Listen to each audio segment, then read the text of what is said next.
kiss myself. I'm a man of wealth and taste. I'm the king of rock, there is none higher. Sucker MCs should call me sire. To burn my kingdom, you must choose fire. I won't stop rocking till I retire. Now we rocked up party and come correct. All sets are on time and rhyme connect. Got the right to vote and to elect. And other rappers can't stand us, but give us respect. I wanna rock.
And it came to pass, the rock and roll was born. Love was land, every rock and band going up the stone. And the guitar man got famous, the business man got rich, and everybody was a superstar. He was a singing rich. Let me rock. I just don't know what I want. I love rock and roll.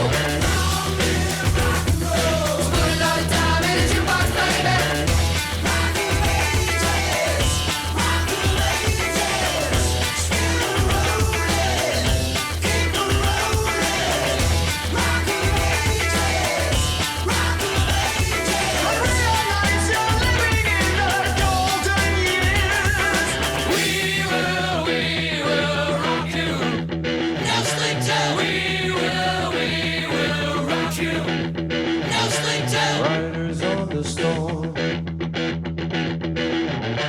Riders on the storm. Into this house we're born. Into this world we're thrown. Like a dog without a bone, an actor out on loan. Riders on the storm. And the music was good and the music was loud.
Hold on, chat. I gotta find this. I'm sorry.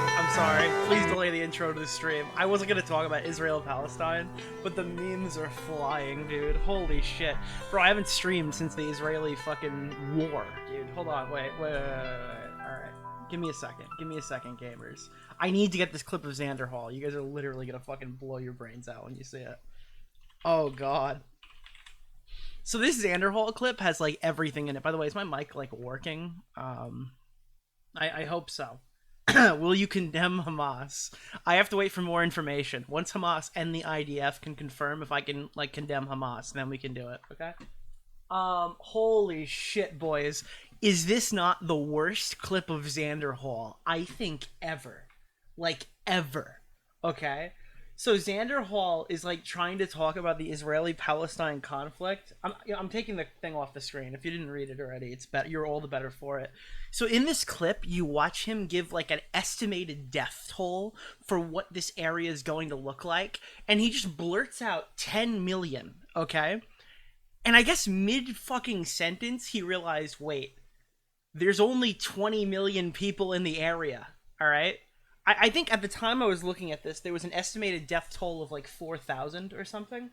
Don't quote me on that 100%, but you need to watch this. We're in an era. Let me boost audio a lot. We're in an era where a large amount of progressive, virtue signaling, liberal celebrities are coming out as basically pro-genocide.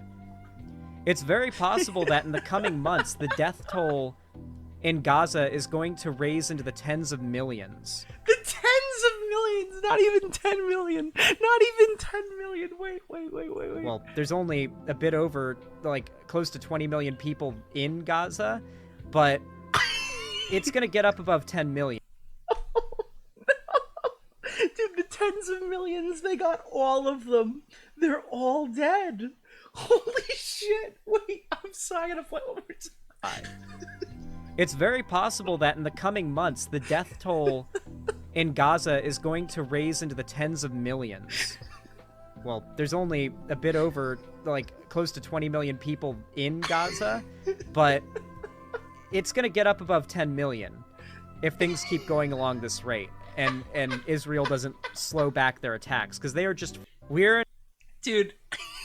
They're gonna wipe them all out. Xanderhal thinks that every single Palestinian will die. Not only that, but I'm gonna fat shame here too. This fat piece of shit literally fucking earlier said I'm oozing. And they're gonna with die estrogen. quickly, chat. They're gonna all be dead very quickly. All right, I'm gonna be honest. I'm not laughing about like the conflict itself. It's pretty actually fucked.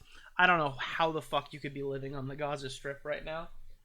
Just generally a terrible fucking position to be in. But oh my god, do we need to stop talking about politics? Holy I don't even hate Xanderhal. I think we're still on friendly terms. His editor retweets me every once in a while between hating Augie. I don't have a problem with these people, but Jesus fuck, man. How do you deliver such a fucking terrible take? Dude, and then you get Tipster on, who's probably like, yeah, you know, honestly, I think it'll be 30 million. Yeah, I think the IDF will dig up their bodies, bring them back at a Mexican church, and then mow them down again. All right. The only way for the IDF to secure their land is to kill them all twice. Dude, Tipster's gonna call the Tipster's gonna do the estimated death toll of 40 million and a 20 million fucking. He's got 17 fucking people watching live. That's his death toll. Oh man. Oh yeah. I'm so sorry, guys. Wait a minute. I'm sorry. I didn't. Yeah, I've been looking at this a lot for a while, and to be honest, I'm really thinking that the death toll is going to be close to 60 million. Oh shit! Oh shit! Oh shit! Yeah, that's closer, Chad. Do you agree to disagree? Tipster's going to agree to disagree on the death toll. Yeah. Oh man. Oh god. No, I have stuff. Chat, new video this week. I'm working on it. Listen, Spider-Man came out. I was hoping to be done Monday, but I'm glad I wasn't, because if I was done Monday, the stuff I have recorded for my conclusion is already outdated. Because I recorded my conclusion for the video before YouTube did something about it, so boy, do I sound like a fucking idiot.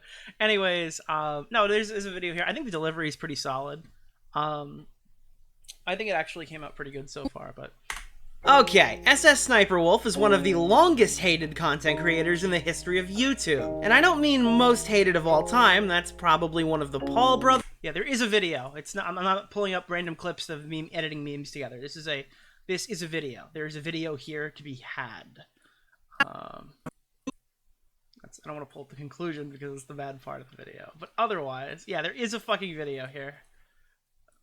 I actually will play this because I found this super interesting. If anyone's been covering the Sniperwolf drama, listen to this part. Since I'm feeling a little nostalgic, I'd be remiss if I didn't point out how similar Leah's actions are to a content creator that has been well documented on this channel in the past. Sniperwolf DMCAing Enigma Hood, giving brutally poor defenses of her own actions, might I add, and going on to become a low-effort reaction YouTuber, shares a striking resemblance to one Suzy Liu. In some ways, Leah's controversy is the modern evolution of what Suzy did back in 2019. If I had a quarter for every time a gamer girl got made fun of online, abused the copyright system on YouTube, and then went on to basically freeboot media that they don't own, well, I'd have 2 quarters. So, it's weird it happened twice. I mean, there are even more comparisons. Both of these content creators were favored by YouTube. Both of these content creators have weird boyfriend managers. Actually, I think it's a husband now. Congratulations, Suzy. And the defense for Suzy Liu was often tied to how many videos her detractors have made, which jives nicely with the way people are treating Jack's films in this controversy. Yeah, so I mean, I found that's an interesting thing that I pulled out of that. Yeah, I tried to get the voice as close as it was. I'm gonna be honest with you. I think it sounds alright. I'm not actually. That was a first take, so I might even re-record parts of that. But and I mean, to be honest, I think it's literally the same as what it used to be. When did they change the Fortnite menu? What is happening here? Why does it look so bad? Solo. But yeah, that's kind of the play.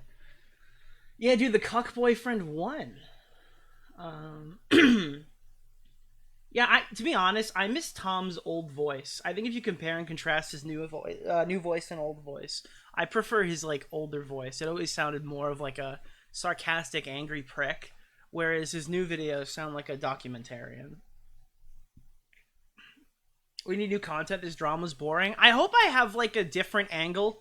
Like, I don't make a video because it's popular. I make a video because, like, I feel like I need to talk about this because there are so many fucking idiots talking about this that it literally made me come out of retirement. I haven't felt, like, passionate about making something new in, like, a really long time. Like, a really long time. All right, this was a glint in my eye on Tuesday afternoon. Okay, we've moved hell and high water. I 100%ed Spider-Man, and there's still content to be made here, so... I'm all in, to be honest. But we'll talk about that in a second. I do want to introduce the Twitch stream because I got like a shitload of donations. Just Plants, thank you so much for the Prime. You've been here for 11 months. Welcome, welcome, welcome. A Buzzsaw just resubbed at Tier 1. Thank you for the 26 months. Yo. Rip Tipster vid. No, this just gets priority because I'm interested in making it. Honestly, when I'm not super interested in talking about something, I'm probably not going to focus on it.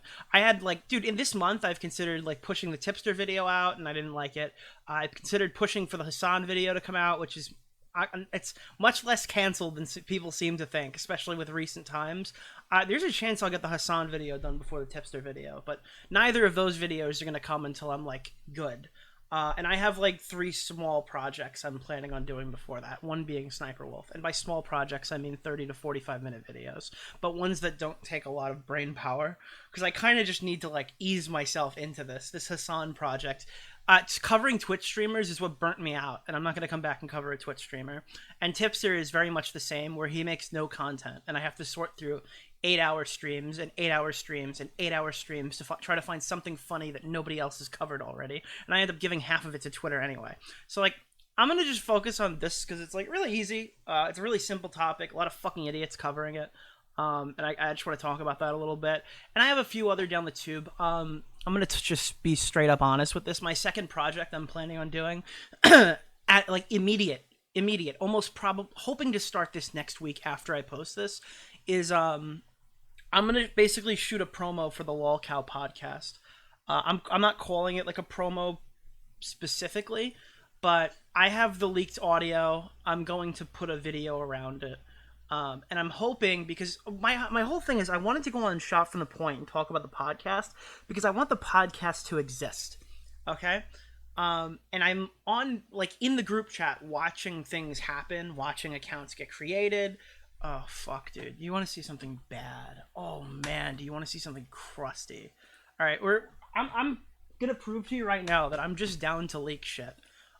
So if that's not something that you like, well, fuck you, all right? Because I'm down to leak. And this is a project that needs to come out. But this is one of the funniest interactions in the history of YouTube, okay? Keem goes live with the logo for the new LolCow Live podcast, okay? By the way, I don't know why it's called LolCow Live. It's definitely not live. I was going for the LolCast or something else like that. But obviously my opinion on the naming convention doesn't really hold as much weight because I'm not on the podcast. But I was going for a bunch of different things. Obviously they can't name it that because the guy owns like all the fucking websites and stuff for Ballcow Podcast. And he's probably not going to play ball. I haven't even exhausted that avenue, but I doubt he plays ball. So here, take a look at this. I'm in the middle of reading my donations, but I already got sidetracked because I'm OCD. I'm Orbital Shock Trooper. I'm ODST. Okay, here, look. Oh, wrong one.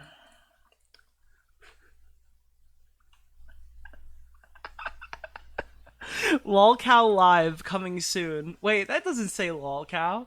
Keem got the render for the LolCow Live podcast and fucking posted it.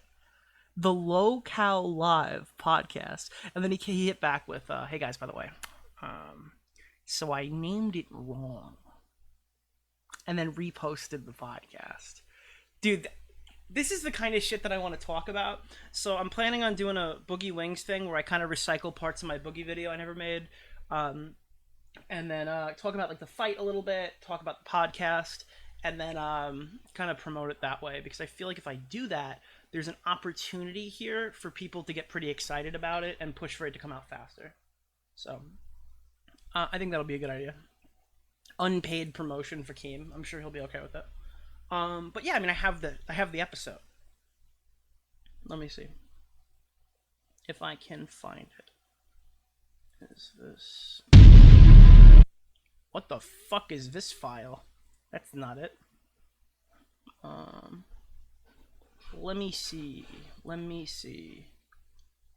I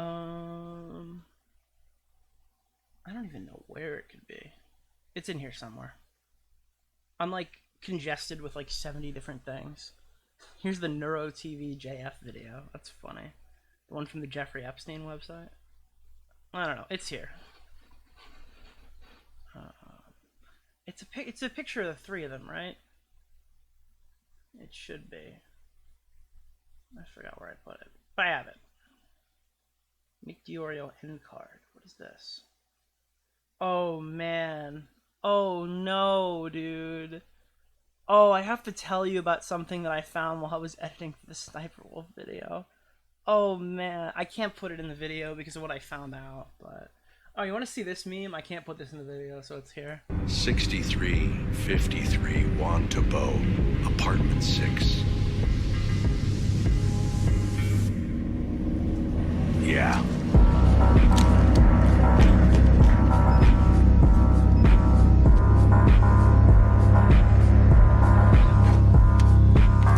Oh! I can't put that in the fucking 63. video, but if I could put it in the video, it would be in already. Oh, man. Yeah, that's fucking beautiful. Holy shit, there's been so much funny content here. Don't worry, you didn't miss a lot. We just talked about the future of the Nick DeOrio videos. Oh, we haven't even talked about the... Alright, I have to go through donos. I'm so sorry. By the way, guys, if you think that I'm not back and I'm just bullshitting you, that's fine. Honestly, you've earned your ability to be skeptic, okay? However, we gotta raise some money, chat, okay? Alright, we gotta... Your boy needs a payday, alright? I'm gonna be honest with you. I'm gonna be 100%... Guys, this time, alright, it's different, okay? Listen, I sound like an addict, okay? Because I kind of am, alright? But this time... things are different, all right? We have an end goal, chat. We have an end goal of what we're going to do, all right? We need to go back and become the greatest YouTube drama channel ever, all right? So we can make it for the pre-orders of the Stranger Things premium.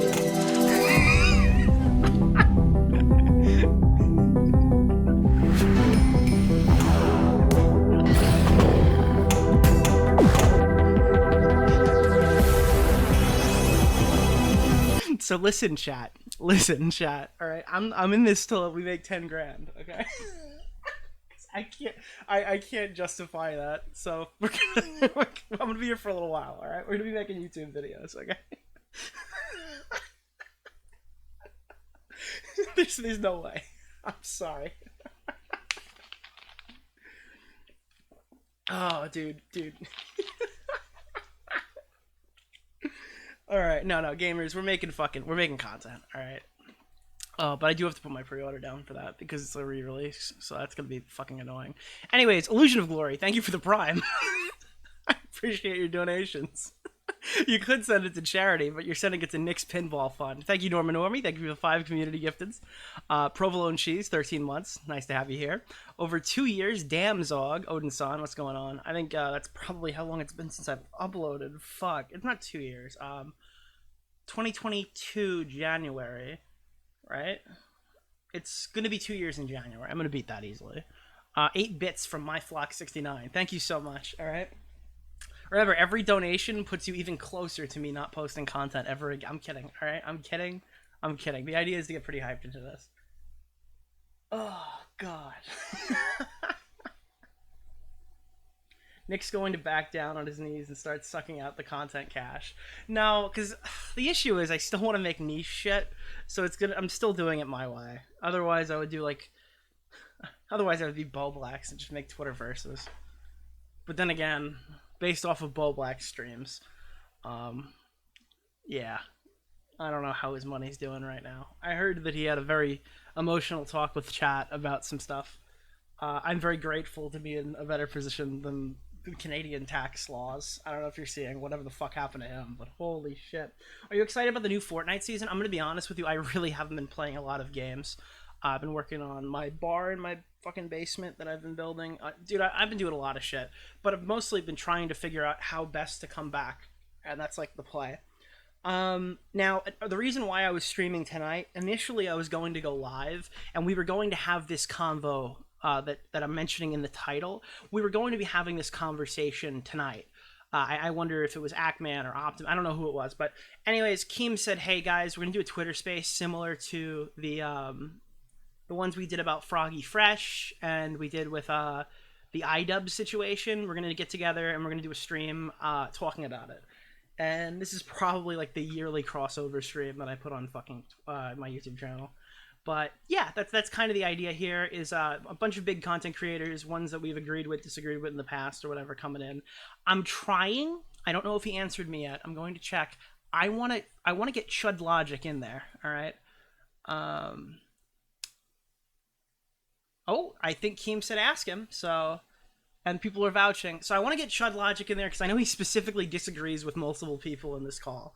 So I think that would be super fucking fun. Thank you so much, Norman Normie. I appreciate your 5 gifted. That's 10 tonight. Probably enough there. I don't know. I don't want any situations like that other one that happened where we got like $1 bajillion that day. That was not a fun... Well, it was a very fun time, I'll be honest with you. But it was not a good feeling to take that much from one person.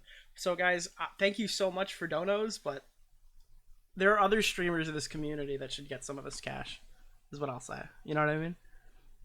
Oh, thank you so much. I appreciate it. I wish Keem did more Twitter spaces that weren't fight related. I don't care about fights. I think it's promo. Yeah, I don't know. I think it's promo for those events. I gotta be real with you guys. Listen, gamers, listen. I don't know how much there's like push for like the fights outside of like the community of people who already enjoy the fights. I think they're just desperately trying to reach new audiences. It's not like the fight that I saw that had no KSI card or Jake Paul or Logan Paul fight was like super fucking sold out, and they were like in the smallest stadium in Nashville. But alright, I'm sorry, I'm just super distracted. I could talk about fights forever. I missed fucking UFC yesterday because it was on early. It was in Abu Dhabi or whatever, and apparently it was a pretty solid card. Pretty pissed about that, but I was finishing Spider-Man, so I would have missed it anyway. So yeah, we're setting up this panel. I'm gonna call it a panel, but it's not really a panel because it's Twitter space. And I'm gonna stream it to Twitch. So if you want to watch it on Twitter, feel free. I know people have their qualms with watching some of this stuff on Twitter, so I will be offering that to you on Twitch, and we will be doing it there.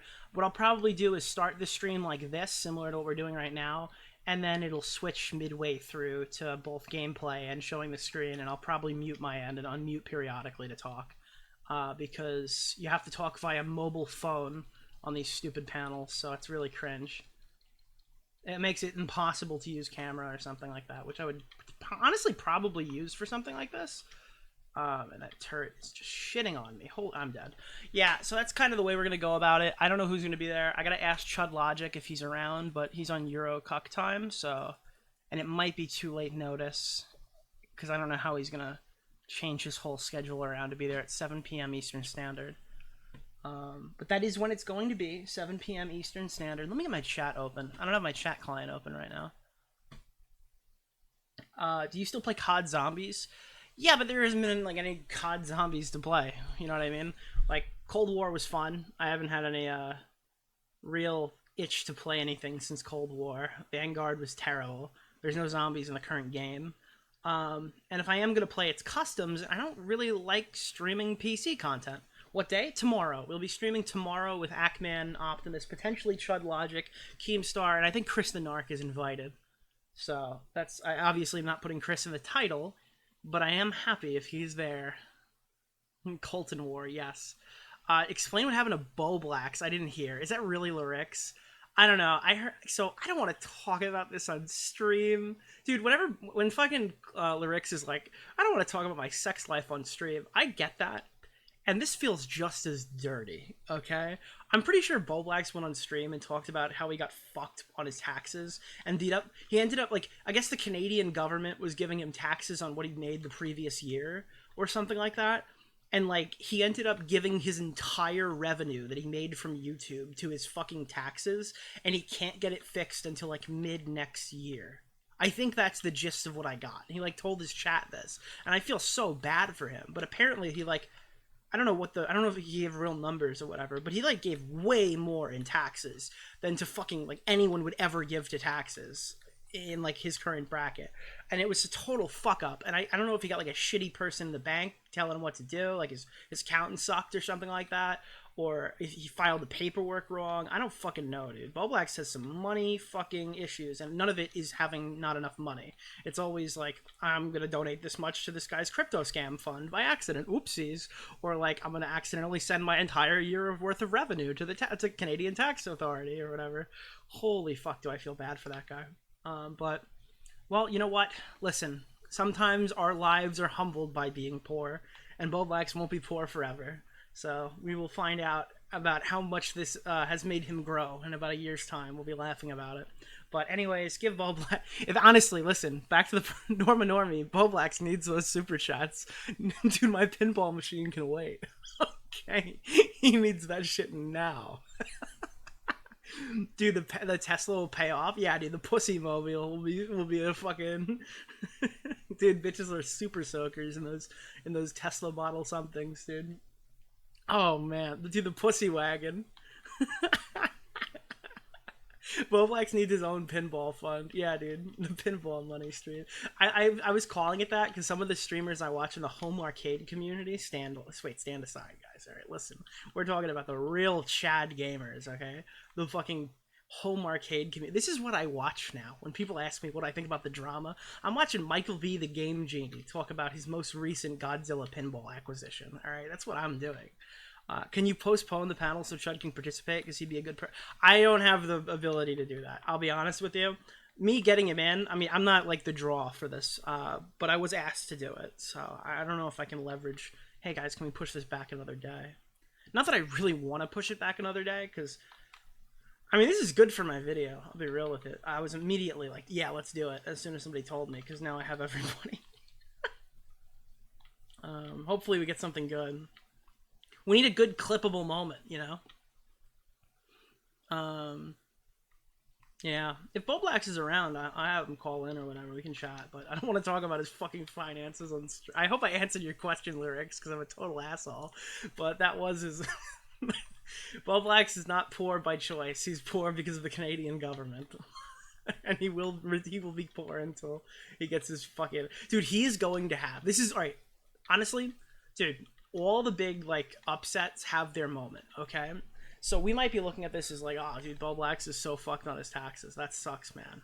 But, and this is a big but, he is about to get the biggest fucking tax refund any of us will ever see in our entire lives, okay? So a glass half full kind of moment, Bo Blacks is about to get a lump sum. Dude, it's going to be like a fucking family member died and left them inheritance, all right? So don't feel bad for Bo Blacks just yet, all right? He's going to he's going to have a really good month when that happens.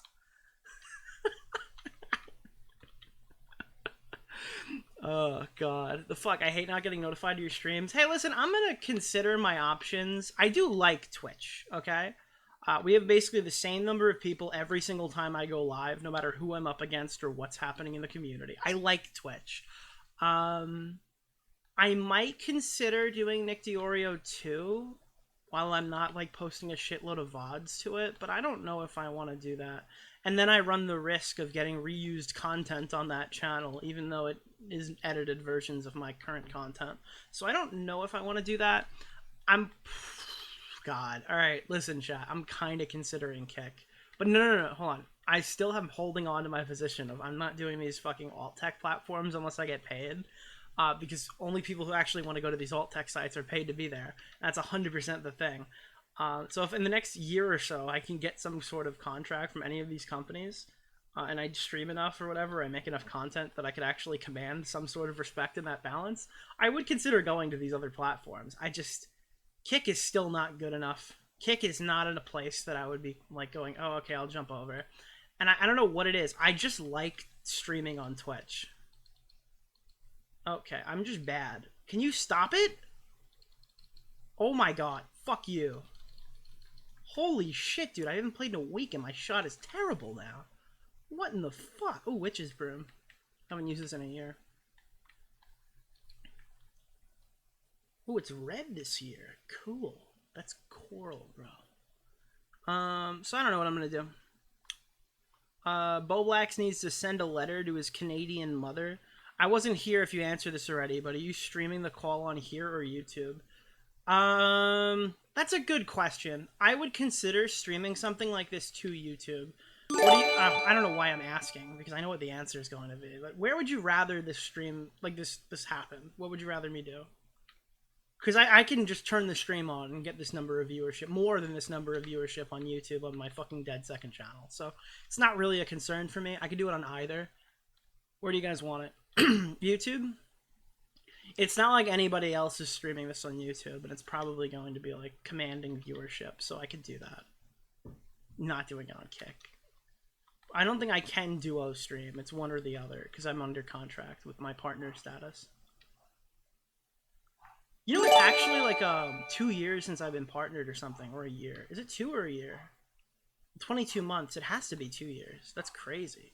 Because I got partnered in November, I think. I missed October, got partnered in November. Not only that, but I'm gonna fat shame here too. This fat piece of shit literally fucking earlier said I'm oozing with estrogen. Thank you so much for the 2 subs. Trash Boy gave 1, and that was, oh my god, your 100th gifted sub. That was your 100th gift. Oh my god. Lady Gray, thank you for the Prime. You've been here for 22 months. That's crazy. TikTok live. Yeah, let's stream to Twitter. Dude, you're streaming on Twitter?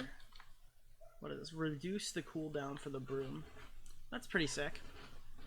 I love that you got the gifted. Yeah, honestly, when we stream on here, it looks like I have like a Tonka mod chat of fucking gifted members, because we have so many gifted that come through here. It basically gifts like my entire chat, and it looks like we have mods, but they're all gifted. Jack is right. Too risky for Twitch. Well, you think it's too risky for Twitch? Or are you just trying to convince me to stream it to YouTube? You think Ackman's gonna drop an N-bomb? Sniperwolf actually gonna be in the call? No, Sniperwolf's not gonna be in the call. We're all just we're like a committee of YouTubers discussing what we think should happen, I guess. It's like a panel about Sniperwolf. Dude, because we love and have money for the small sub that sticks around after so long. Dude, You guys are great. I appreciate it.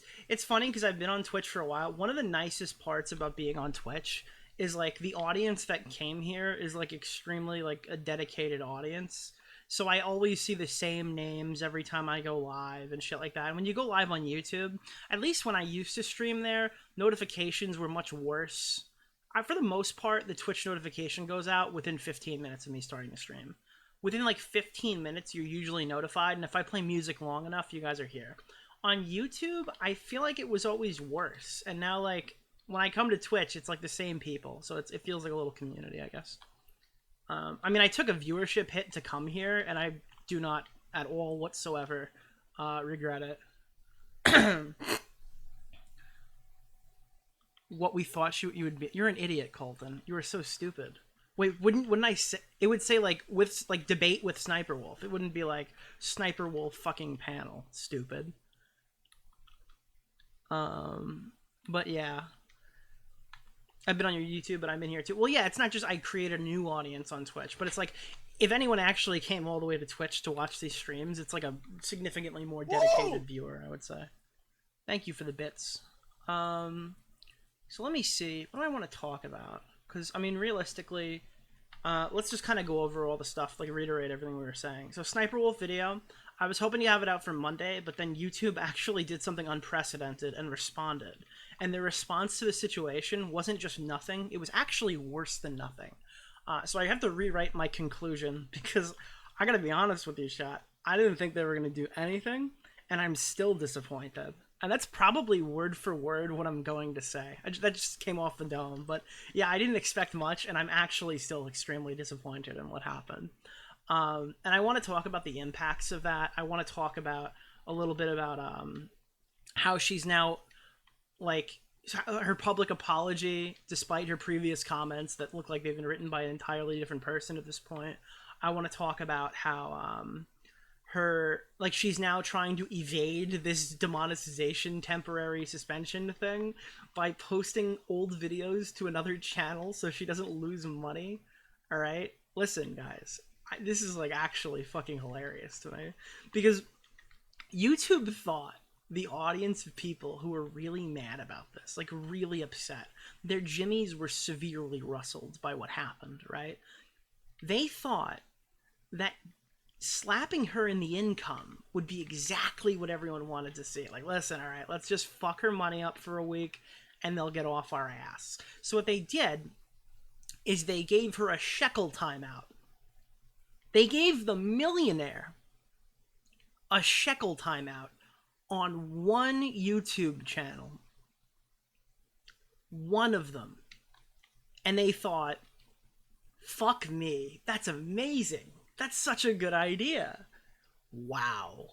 Jesus fucking Christ.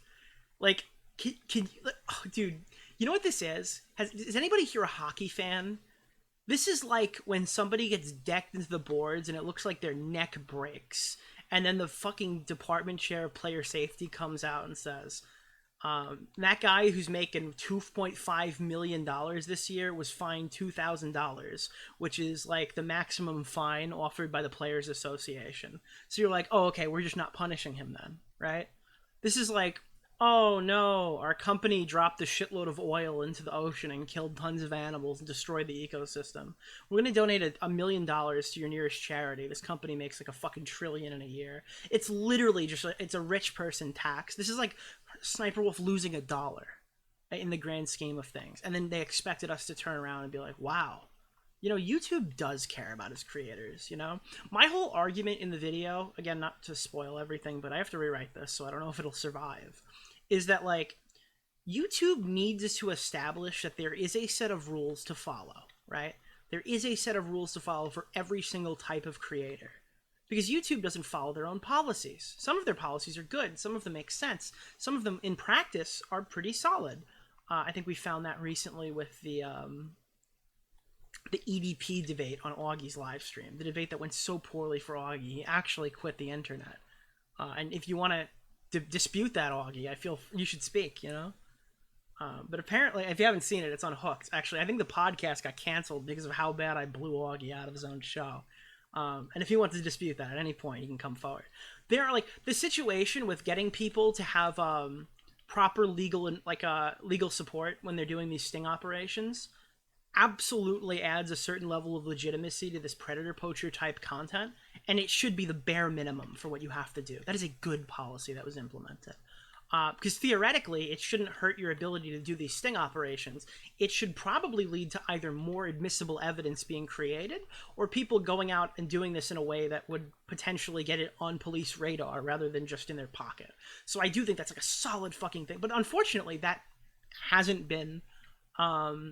like that policy hasn't been used the same across every single channel that's done it. And like many things on YouTube, it turns out like if you're an income risk, if you're a monetization risk, then there's like a different standard. A lot of people are comparing Jack's Films making an entire dedicated YouTube channel to Leafy is Here making 10 Pokimane videos, as if that is a viable comparison. This isn't even in the video, but holy shit, could you be so fucking wrong? Could you be so stupid to come out of that and go, well, I mean, what Jack is doing is theoretically the same as what Leafy did to Pokimane, just on a significantly larger scale. No, motherfucker. Maybe it is from YouTube, because YouTube is stupid. If you read my tweets about it, this is what I say. They don't have a context matters rule for why this many videos is created.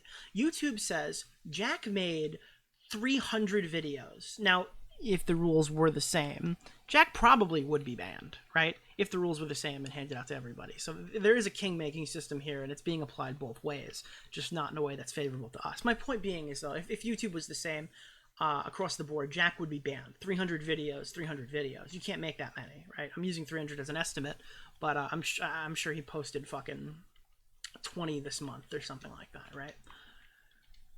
At no point in any of Jack's videos did he go, hey guys, today we're going to infiltrate Sniperwolf's Discord server. Here's the link, go fuck with her.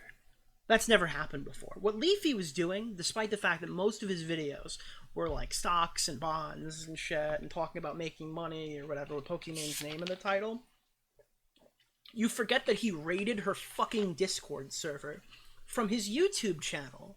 That is so against the rules, man. That is so obviously a fuck. That's the one strike for sure that absolutely was supposed to go to Leafy, right? And I mean, I've seen people get banned for less, completely perma-banned without the 3-strike policy. I'm not saying I'm justifying Leafy's ban that way, but I am saying, holy shit, is it a different scenario? Jack isn't posting 300 videos attacking somebody's appearance. This isn't an Amber Lynn Reed type demonetization. Jack isn't making videos insulting her intellect in like an ableist type way, right? Jack isn't making a video calling her slurs or creating a situation where people go and harass her and try. It's very clear what the nature of Jack's content is. And if I was a betting man, I'd say that has nothing to do with why his videos are still up. If I was a betting man, I would say it's all because of who Jack is and what he's done for this platform. But theoretically, I think that's the right fucking decision. I think that you should be able to make an entire channel dedicated to crediting every single person that Sniperwolf has chosen not to credit, if you are so passionate to do that. If you believe these reactions are what's it called? Not in fair use and stuff like that, and freebooted and stuff.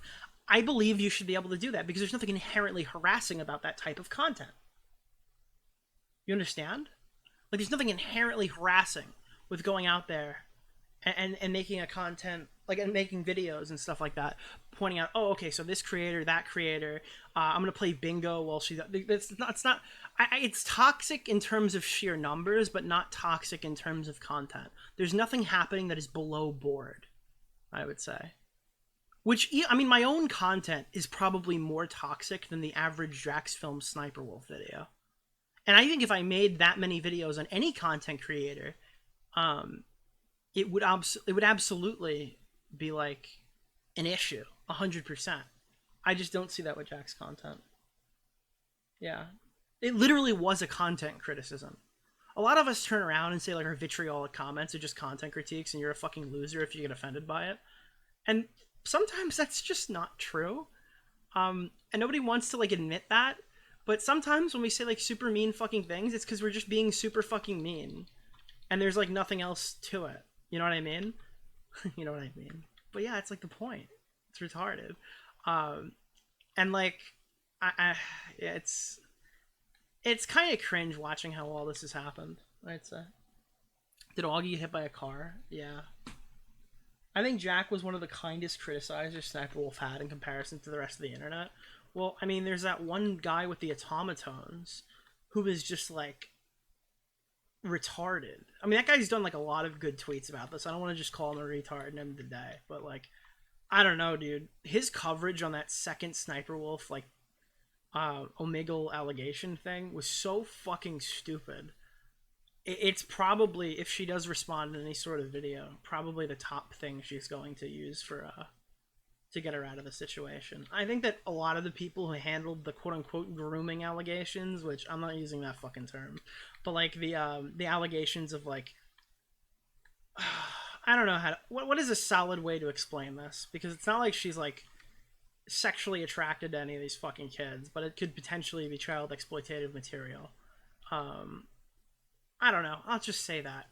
The CEM stuff that happened with like the kids twerking, like disgusting, indefensible video, right, of the fucking kids twerking is so bad.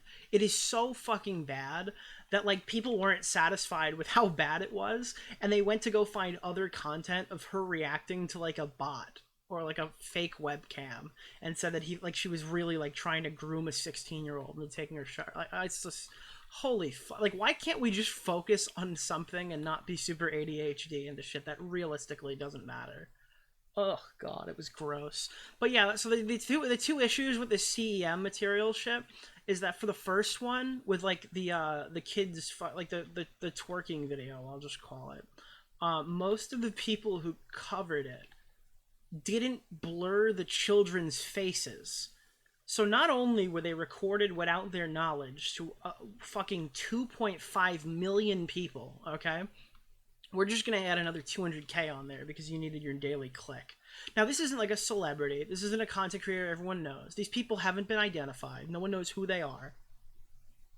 And you're just further...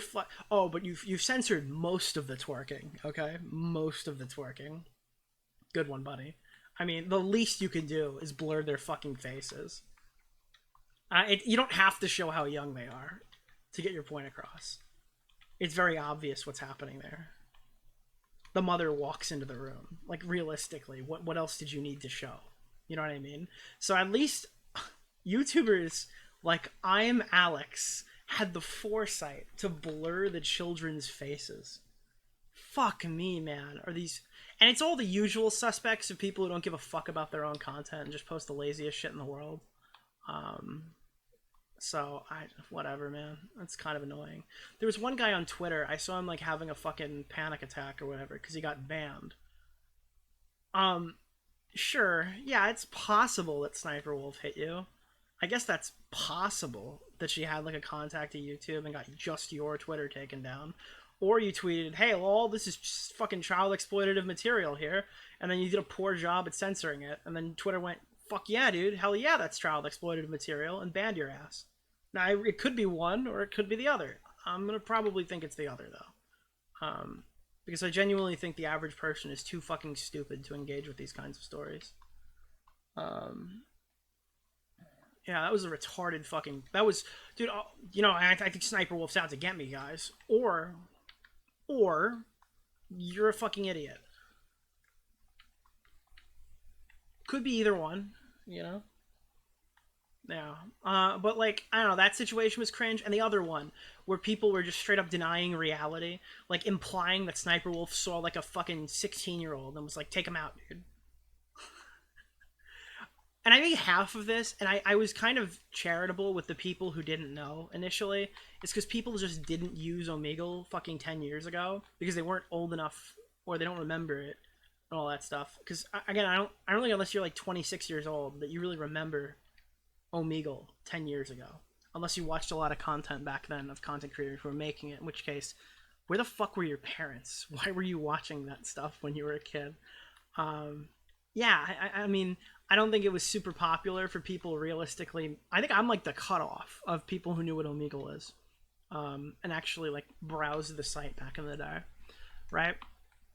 There was, before AI, before like bot social media accounts spam porn at your feed every single day, there were like creepy pedo groomers who'd like download cam girl footage, and then have like a no mic call where you could like most of the time like see people's mouths moving and stuff, and then they would just spam chat like immediately, and you would know it wasn't real because like you can clearly see they're not typing, or their typing doesn't match up, or it's just a girl immediately taking your shirt off, like the one that fucking Sniperwolf saw. So Sniperwolf saw this, right, and went, oh, I know exactly what's happening here. And I think the video from there has been like, somebody reverse image searched it and found like just how many times it had been uploaded or something like that. It's like obviously a fake video. And I think the only YouTuber who like charitably engaged with this was I Am Alex once again. And then so people would tweet out, right, that Sniperwolf asked a 16-year-old to take her shirt off, and she lied about being 15 or whatever, with no context at all. I don't like to say the word charitable, but that is the most uncharitable interpretation of what was clearly, if you watch the video, Sniperwolf identifying a bot, a fake user, and then trolling them. Like, holy shit, it was so fucking obvious. She's like, but why do you look 30 though? Okay, so you work in fucking Hooters or whatever? Or and then she like literally at one, I forgot what the last thing was, but she goes, oh yeah, I'm 15, lol, or whatever. It's totally obvious what context she's saying that in. And I forgot what the last thing she said was. I don't have it on hand, but Comment Cop posted it on Twitter. Let me see. Like, it was so clear that she'd even known she was talking to a bot. Damn, tell me why she looks 30. Damn, you work at Hooters too. Damn, you got enough money at Hooters to get fake tits. I didn't know they paid that good. And then she goes, my wig? Yeah, it's fake, just like you. Like, literally accusing them of being fake, and then they disconnected the call because she knew they were fucking fake. So they go on to the next person and try to like scam them into showing tits.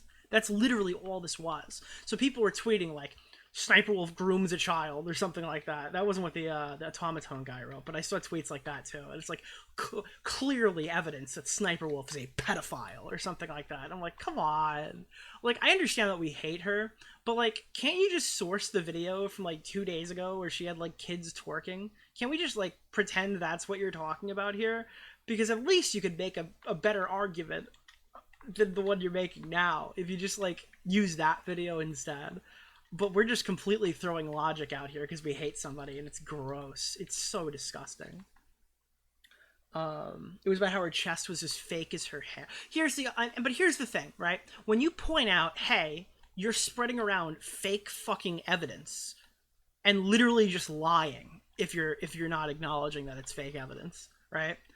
It's not only that you're just spreading around fake evidence, but then you try to turn around and you're like, well, theoretically, when somebody says that you're 16, this might have broken the law in the UK anyway, because they have a very specific law in the UK that if I, as a 26-year-old man, tell you that I'm 12, and you respond back saying, you don't look 12 to me, show it.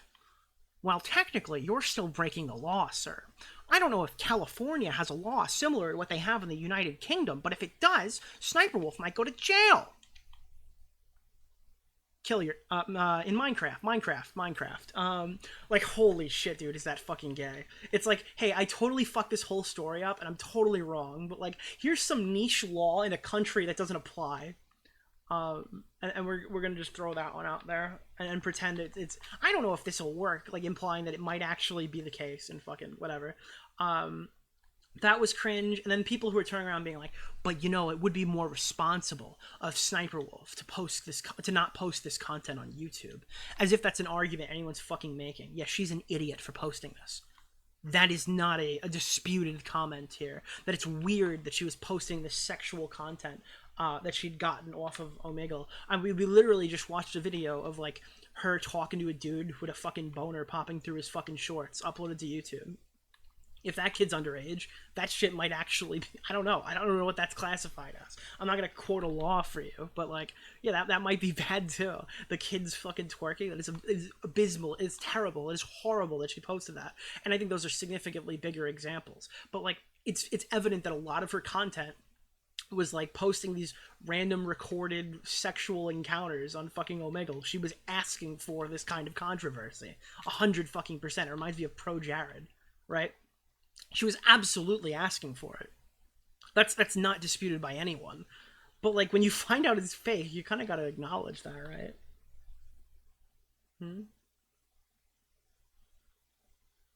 Just like the arrest stuff. Yeah. Oh god, Chud Logic hit the nail on the head. And I made fun of Boblax a little bit because I thought he was farming when he tweeted that. It was like, I wasn't afraid of Sniperwolf, but then I found out she was in an armed robbery 10 years ago. She might have actually shot Jack's films in the streets. It's like, you're retarded. Like, get the fuck out of here. Like, I can just tell. All right, you're trying to get that pinball money, okay? If your interpretation is that Sniperwolf was going to go to the house to fucking shank him in a prison escape or something like that, then you're probably a fucking idiot, because that's obviously not what's happening. Now, if you were going to tell me Frank Hassel was going to murder Boogie, I mean, I could believe that. I'm going to be honest, and I don't think it's a gender thing. All right, I just think it's like, you can't go, oh, she was in an armed robbery 10 years ago, so she might murder him in cold blood. You know what I mean? No, I don't know what you mean. I'm sorry. Or the other one where she was in a domestic dispute in 2016. Now, she's probably a psycho bitch. I mean, I don't think she was going to anyone's house to kill them. I'm sorry. I can't buy that at all. I don't think Jack or his wife was actually in any physical danger. But I mean, if I was Jack, I would have played it the exact same way. 100%. I don't have any fault on Jack for acting the way he did. I just don't necessarily understand the Twitter part of it where it's like, yeah, I think it's possible because she was arrested 10 years ago that she could have harmed him physically at this altercation. I mean, okay, whatever. I think there's the rate of physical harm goes up when you consider it's like a fan, not like a YouTuber. When a fan comes to your house, I think your rate in which you're going to get harmed like shoots through the roof. But it's possible, I guess, that Pokemon could mow somebody down in the streets. I don't know. I'd be honest, I'd be very surprised. Listen, I'll take the L. If Pokemon or Alinity or Sniperwolf or if any of these these certified gamer girls mow somebody down in the streets, I'm gonna honestly tweet out Nick L. Maybe it is a fucking gender thing. I don't know. But then again, I don't think it is a gender thing, because I feel like if Augie came to my house, his little scrawny ass self, I wouldn't be like, oh my god, I think he could hurt me. I think my rate in which I think, honestly, here's the take. Are you ready, ladies and gentlemen? I have the take. I actually have the take. I think my concern about the danger increases dramatically if I think I couldn't beat the fuck out of the person who comes to my house. Okay? So, for most women, I'm not really that concerned. But, as the larger male phenotype starts to consider coming to my house to attack me, at that point, my concern greatly raises. I don't think it's a male-female thing. I think it's you do a tier list. If I could beat the fuck out of these YouTubers, I think, anyone in the they could beat the fuck out of me section, I'd be a bit more concerned if they might hurt me.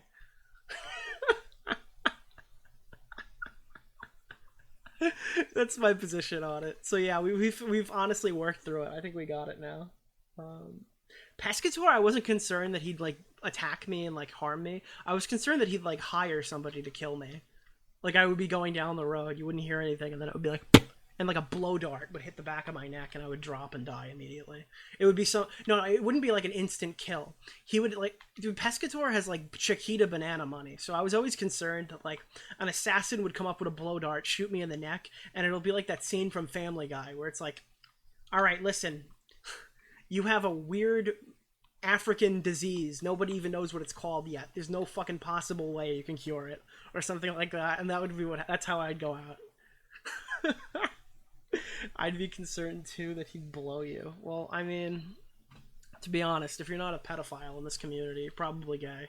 It's one or the other. I don't think there's any correlation between pedophiles and gay people, but I do think there's a correlation between commentary people and being either pedos, gay, or pedos, gay, or having an unsuccessful music career. Those are your three options.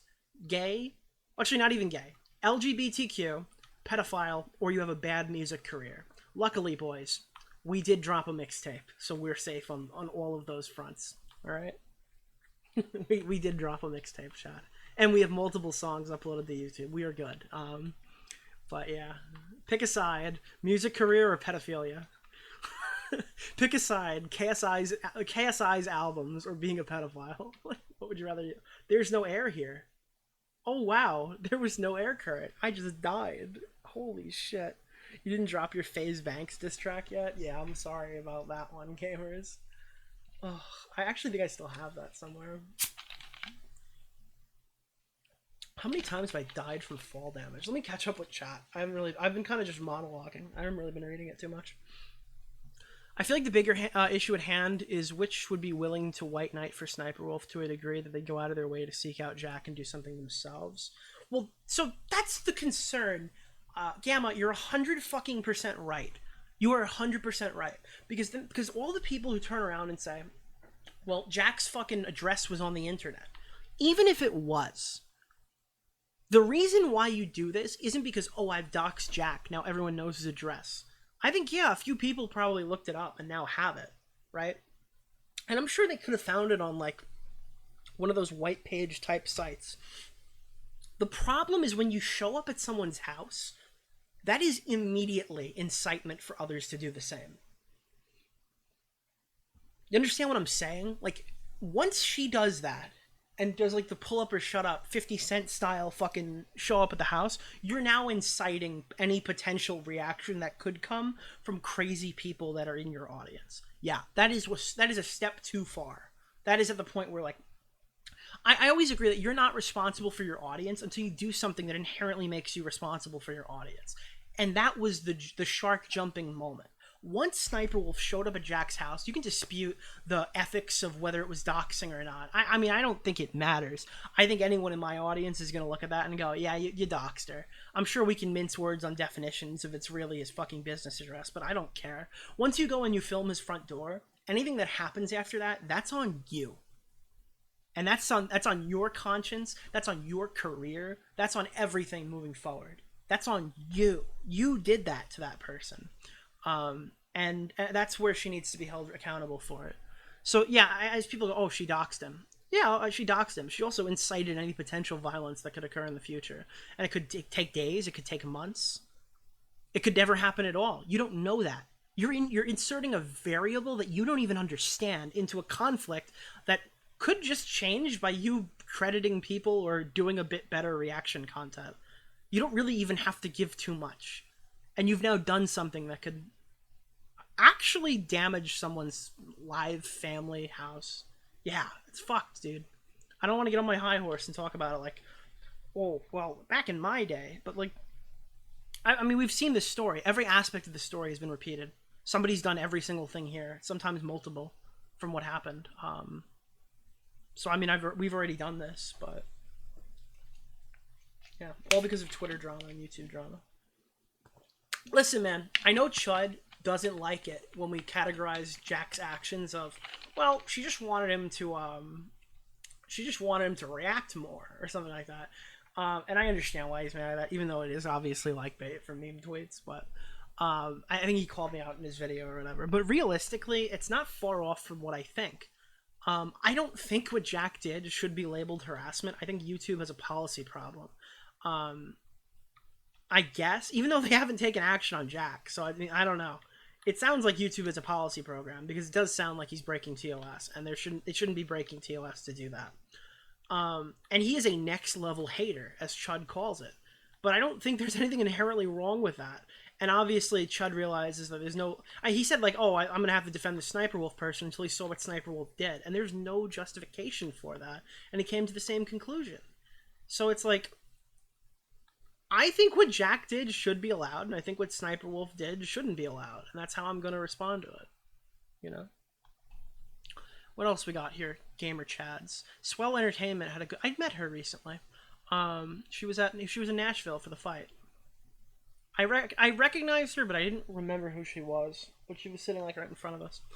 She had a good point that it was more sickening that she as a woman on the internet did that because there's no way she hasn't had interactions that made her feel unsafe. So we could just invoke Christina Grimmie like Boogie did, and I think that's valuable. Christina Grimmie was fucking gunned down at her concert. Disgusting, scary, obviously dangerous.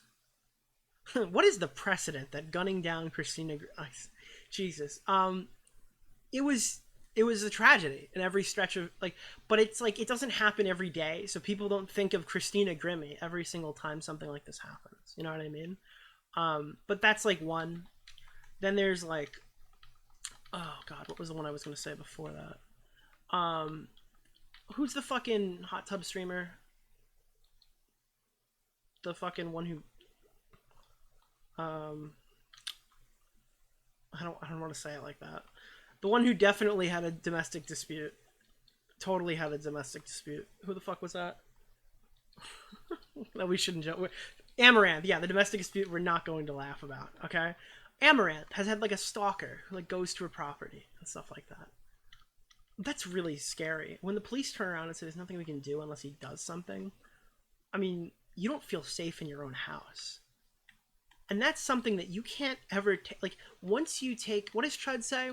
You can't put the toothpaste back in the tube. Once you don't feel safe in your own house, there's no option that there's no resource you can do except just to move. Now, I had the nice ability of being doxxed, like, really early on. I was doxxed, like, 2 months into YouTube. So by this point, I'm used to it when someone flashes my address. Because I understand that, like, 85% of the time, none of you fucking people are gonna do shit. There's nothing really to be afraid of on my end, right? But, like, I also find people who get doxxed for the first time, and they're, like, jittery, they're fucking terrified, and I get it, because you can't put the toothpaste back in the tube. And if people start showing up to Jack's house, you won't be able to put the toothpaste back in the tube. You'll now think, oh, in any case where this has happened, I will now be in inherent danger, because this Sniperwolf person has, like, gone out and done this to me. And that's not, like, a content critique. That's something serious, and it's pretty I don't know. It's pretty fucked. I don't want to just sit here and be like, well, guys, doxing is bad for like 45 minutes, because everyone knows my position on doxing. But, yeah, it's scary. It's a scary situation. Do you know about Sweet Anita's stalker? Yes! Wait, am I mixing up Sweet Anita and Amaranth, or do they both have stalkers? I am also familiar with Sweet Anita, because that shit was terrifying, but it doesn't mean it's only for women. Alright, but again, I don't think it's a woman or man thing. I think it's a, can I beat the fuck out of this person thing. Genuinely. Like, there are crazy dudes with fucking switchblades and shit like that are, like, crack... Dude, never, like, downplay a crackhead. Those guys are nuts. But, I mean, again... dude, I wouldn't want to be a woman streamer who lives alone, dude. In, like, a regular house. Jesus Christ. I would not want to. There are some crazy fucking guys out there. And the reason why it's so women-oriented when people talk about this, because it can happen to men. 100%. I'm a male content creator, and I can see this happening to me. So I don't want to sex it or gender it or whatever the fuck, right? I don't want to, like, do that. But there's an inherent personal aspect to this type of content that people make on OnlyFans and streaming that for female content creators. And I mean, you don't have to take my word for it. Ask Sniperwolf why she was like, Sniperwolf fucking DMCA'd somebody when they announced that she had a husband. Okay. Now, I don't know if it was because their names weren't public at the time, which I guess it's more justified, because I didn't include that in my video at this version of the script, so I'm not super knowledgeable on the Heretic situation, but you can find it in BWC's video. Like, these people lie about their partners and stuff, and that's all a business move, because you're the cool gamer girl who's approachable. You're, like, someone's e-girlfriend, all right? Not everyone does this, and I hate when they apply it to women, but there are some women who really, like, take that really go out of their way to kind of like act like the cool girlfriend package on Twitch or whatever, because that gets them donations and makes them money. And this doesn't make it okay to sexually harass these people, but they also like pull in such weird fucking people into their audience. People who are the type of guys who will donate a shitload of money because they think they're going to get a girlfriend.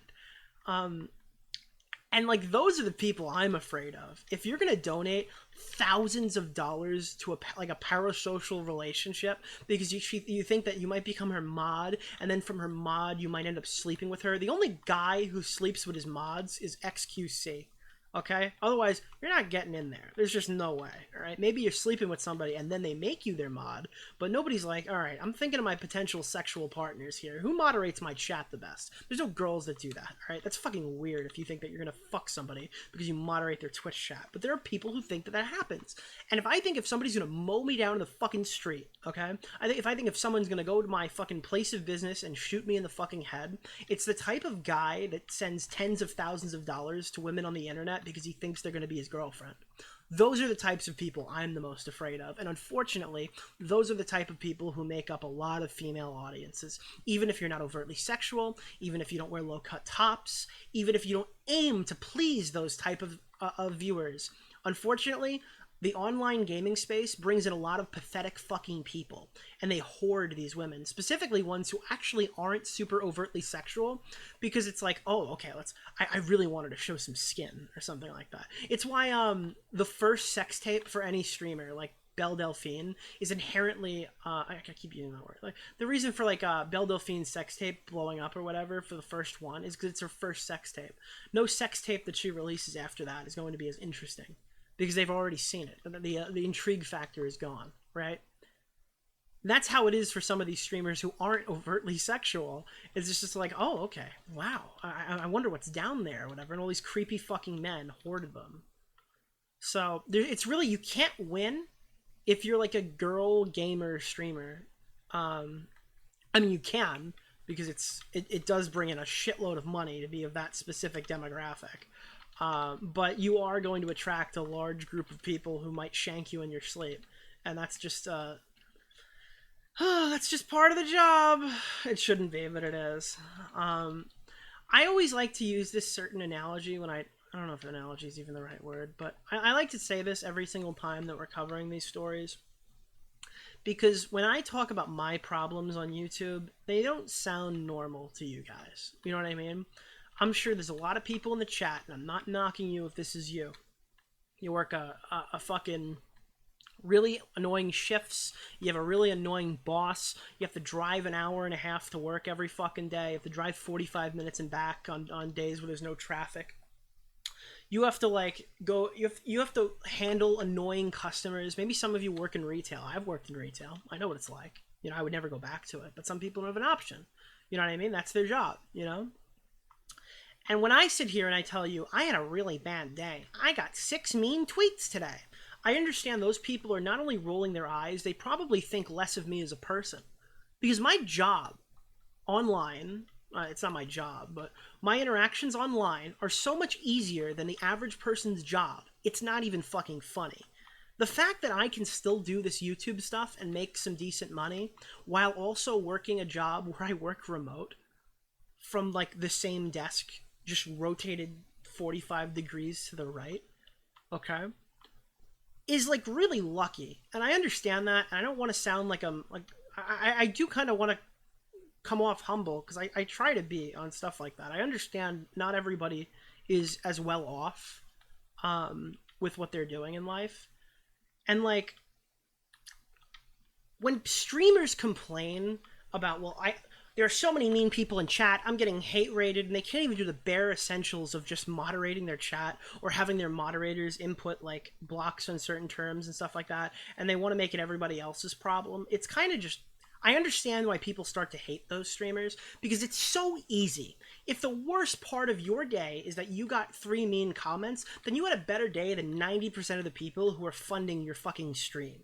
You know what I mean? If the worst part of your day is that somebody has like made a comment about your appearance, or made fun of you for saying something awkward on stream, or made fun of you because you had a voice crack, or insulted your fucking wardrobe choices or something like that, I mean, at the end of the day, my favorite word, you're still living a really fucking luxury filled life, you know?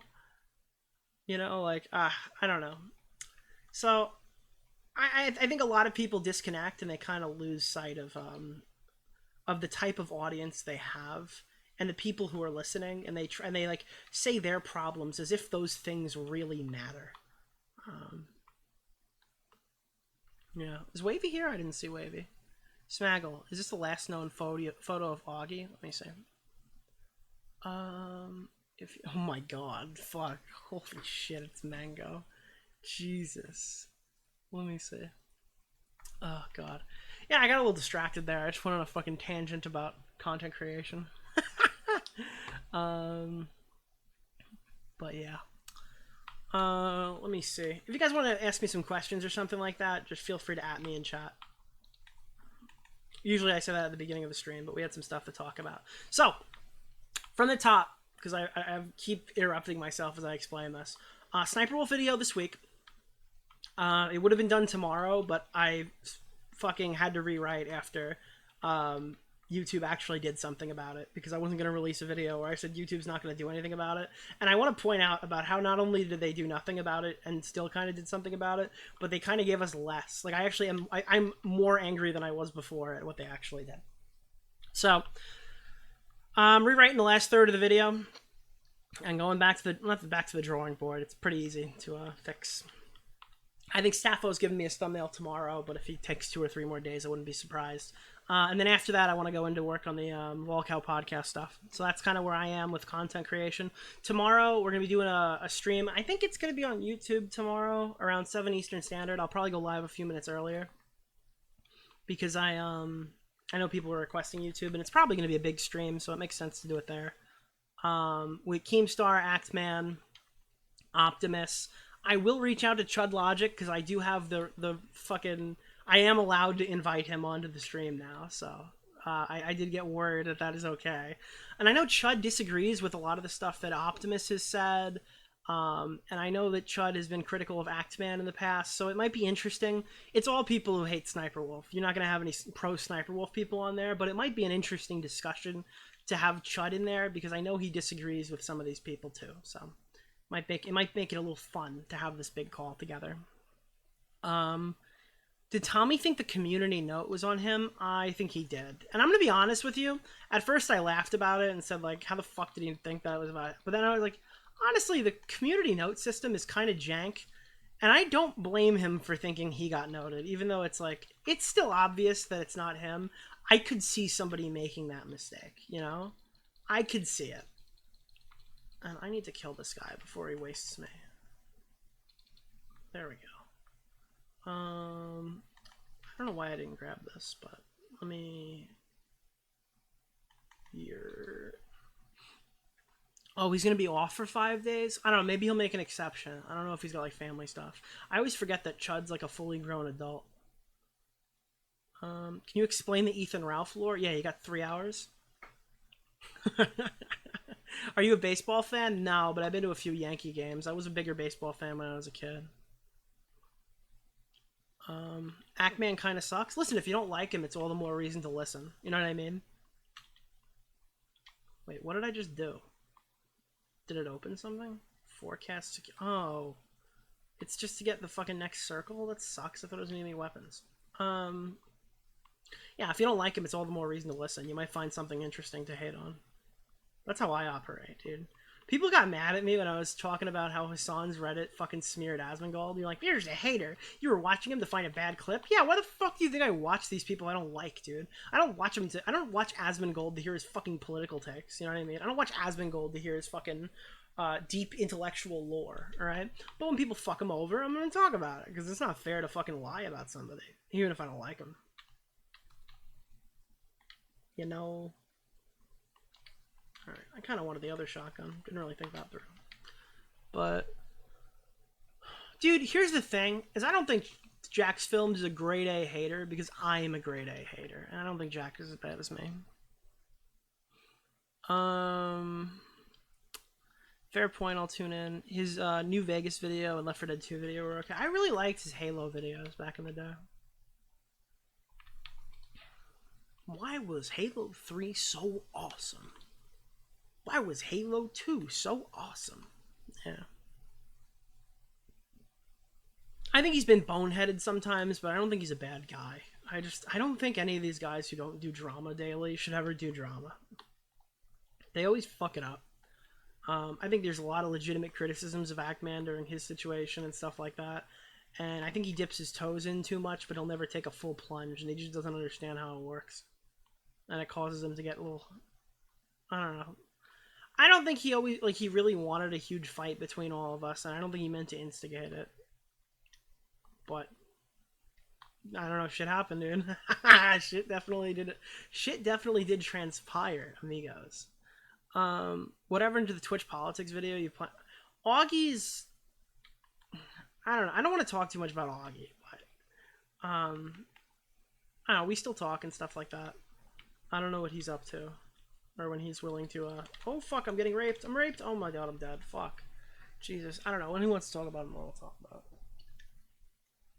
You know, he's just really upset about the debate loss that transpired on the Hooked podcast. You know, it's really dawned on him, and it's been really hard for him to kind of come back from that. You know, it's not easy when Eminem comes on Jay-Z's song and just renegades him on his own beat, alright? But when it does happen, it takes a little time to get past it, you know? Sometimes you're gonna still fight in group chats about it, even when you're not posting on YouTube. Sometimes you're gonna, sometimes, you know, it's you get your boys in there to defend you on it, but that doesn't change the fact that you're wrong, and I'm right, and that's how life works. Just to be clear, Sniperwolf won't be on stream tomorrow. No, I put the people who are in the convo. Sniperwolf was not gonna. Dude, you thought Sniperwolf was gonna show up to the stream with me, Keemstar, Actman, and Optimus, and like it would be like the image of the girl with 5 black guys surrounding her. That's literally what this podcast would have been. There's no way in hell that she would break her media silence to talk to us. Let me retitle the fucking stream because you're like retarded, Smaggle. Sniperwolf panel. Okay, it's not convo, it's panel. How's about? Can you make fun of heel versus babyface who spurred out about the Starfield pronouns? It'll be funny. I feel like it's so old now. Oh, I don't know. Did you know that something recently happened with Spider-Man where somebody just turned off the girl? I can't really show it to you because nobody will understand it. But what they did in Spider-Man was you know the Latinx drama from Bungie? This is actually kind of interesting to me, so I will talk about it. There was a Spanish streamer who speaks Spanish, or it was Brazilian. I don't know the difference, but I'm fucking American, white, Italian, and fat, so I don't really think I have to. But my point is, the woman who operates like the Miles Morales, the Danica something, or whatever the fuck her name is. I don't think it's Danica Patrick. That's like an actual human being. But there's the Danicast inside of the Spider-Man universe. She was talking about a non-binary like side character that doesn't really matter in the game, and referring to her in Spanish with like Latinx level pronouns, like ways that people just don't talk. You know, you got the ahs and ohs in the Spanish language. I think it is Spanish because I know Spanish, and that's like the ahs and ohs. So, it was E. They use E at the end of Spanish words, and it like broke the entire language. And the guy listening to it just rolled his eyes, shrugged, and then silently muted that broadcast. So now those podcast episodes don't play in the game, which I think is just a nice feature, quality of life. If you don't like her podcast or Jameson, which I know nobody's going to dislike Jameson, you just turn it off. But yeah, they kind of Latinxed it a little bit in the Spanish broadcast. Like, it wasn't even for Americans or whatever. It was like they did it in Spanish, and they broke the language to explain her being non-binary or whatever subtly. And it was just so cringe that he just turned it off. And I mean, I heard that myself, but I didn't really, because it was in English when I heard it. I didn't hear it in Spanish. So I didn't know what they did. And then Twitter was canceling this guy like he was the pronoun dude. He didn't go, fucking pronouns, fucking current day, screaming like a fucking, I don't know, prepubescent child not getting what he wanted. It was just a guy silently being like, hey man, I don't fuck with this. I'm gonna turn it off. All right. Now it helps it was the Latink stuff, so it's easier to fucking explain and laugh about because everyone hates Latink stuff universally. But yeah, it was really fucking funny that people were canceling this guy. Like 20,000 like tweets, like look at this immature guy, and he didn't have an outburst. He didn't say anything bad. He wasn't like, oh fuck people who do this or whatever. He didn't be like, oh fucking current day, fucking pronouns. He just silently muted it. It's kind of cringy that people were getting so mad, but I mean Twitter's Twitter, so. Can you tell the story about Aiden inviting you to a funeral? Oh, Gabby Petito died. And they put her to rest in Long Island. So Aiden was like, hey man, you want to go? It wasn't like, oh, hey man, you want to come to my grandfather's funeral, the way I kind of portray it. But, we wanted to see, like, if there was, because we were talking, I was like, oh, it'd be cool if there's, like, I don't know, like, how much media attention is going to be there or whatever. Like, what are they going to do? Because outside the building. And it was like an open funeral, whatever. And I was like, oh yeah, it'd be cool or whatever. It wasn't something I'd ever actually want to go into or whatever. It wasn't a funeral, it was a wake. You know what I mean? It was a closed casket wake. Kind of like how the Jewish people do it. But yeah, I don't know. I like to make fun of him for it because it's retarded, but and it was like retarded that it was like actual consideration, but yeah. Oop, I just heard a ping. Which one? Oh, I'm not in the right window. Oh, Stardust, thank you so much for the raid. What's going on? Appreciate it. And then I saw my flock donated 100 bits. So that was that. Yeah, so the main things I wanted to talk about are video that in the coming week or whatever. Tomorrow we're going to be having the stream, and I'm probably going to clip it, re-upload it the next day. And post it on Nick DeOrio too, and the original VOD will probably go over to Nick DeOrio Archive. I don't know. People seem to want it on YouTube. I think Slimy I'll do it on YouTube, Weasley but... fuck. Augie disappeared because he got the elucid call. I got the elucid call. Let me see. Toastify. Thanks for the 5. I don't know why that's not appearing. Oh, there it is. I got it. Thank you so much, Toastify. Good videos as always. I like how Toastify covers like smaller situations and stuff like that. You could be getting that pinball money if you did like if you spammed out videos on like super, I don't know, socially relevant topics. But I mean, I don't think anybody would have gone back and like cleaned up the elucid thing or even thought about it for another 5 minutes. And it was really interesting to see. Watching it back, I was wondering like, well, why did everybody take it so fucking poorly? But I didn't know that that kid who was explaining it was a child. And I mean, dude, the diss track is so fucking retarded on elucid. I'm sorry, bro. Even in hindsight, knowing that this shit is bullshit now, knowing that it's bullshit, if someone presented me a diss track at some point about like how the person is a pedo, I still think I would just say like, okay man, whatever. I gotta be honest with you. Holy shit.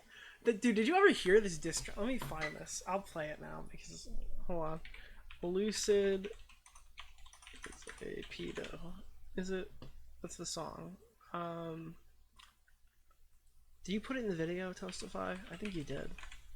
There was a song about how Elucid is a fucking pedophile, and it was like the worst thing ever. And everyone just looked at it like, okay, yeah, whatever. Is it in your Google Drive? Where is the most highly... I assume this is what's been... Yep, there it is. Listen to this.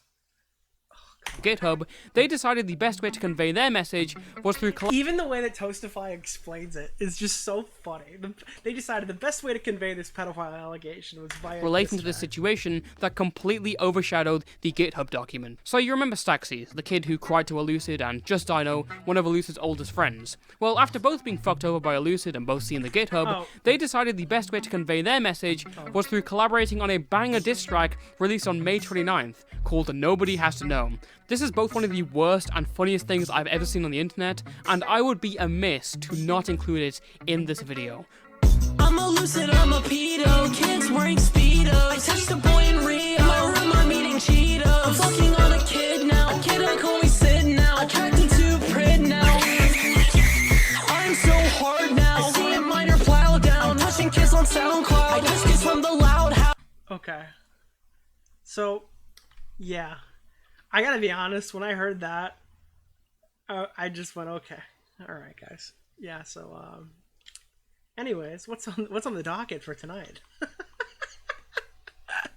That was the worst thing ever. That was probably the worst thing I've ever heard in my life. Finally, some real rap. True, dude. Wait, if the Elucid allegations are true, he has a music career. Wow, he's an anomaly.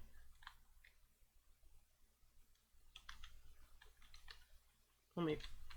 Oh fuck! It's a clone trooper. I forgot that skin's out. I just bought $24 worth of skins on fucking Transformers. I'm never gonna afford this pinball with my YouTube money. The thing, like, God, I actually do want to buy the Stranger Things, and like, I just do not want to use my fucking actual money. I'm gonna be honest with you. I can't justify it.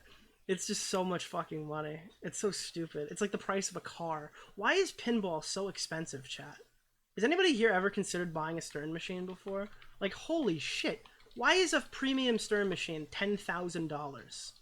Like, there's no way the parts... It's gotta be inflated, right? I mean, it is like a bar, like, ready, like, commercial machine. I understand that, but... $10,000? Fuck me, man. That's insane. I was looking at Mandalorian. There's, like, so many cool ones. But it's like... I don't know, dude. Virtual pinball is so much more accessible. You can get a solid machine build together for like $1,000. It's like way easier, but it's not like the same. I don't know. Sorry, I'm not trying to talk about gaming stuff. I could imagine 15 people just left the fucking chat when I explain it. Any thoughts on the Hassan BBC? I'm hoping you mean British Broadcasting Company and not like. That's a fucking horrible way to explain it, dude. I do want to talk about Hassan, but I think I'm gonna save that for a video. Dax should have covered the track, true. Elucid featuring Lil Darky. Oh god. That was the guy you made the video on, right? I gotta be honest with you, following Toastify's video, I removed any like shout outs to Elucid in my at that point I was good enough. I was like, yeah, I'm just gonna fucking remove all the parts where I said subscribe in the collab and like any of the credit and stuff like that. I just don't want to be involved with that guy. Let me see. Pull up Pack God's diss on Sniperwolf. He was that guy. That was, what's his name, right? He was the rapper or whatever that we were all friends with. I didn't even know he was the same dude. Where he, like, was the voice of that channel. I forgot the name of it. This is the second Horser.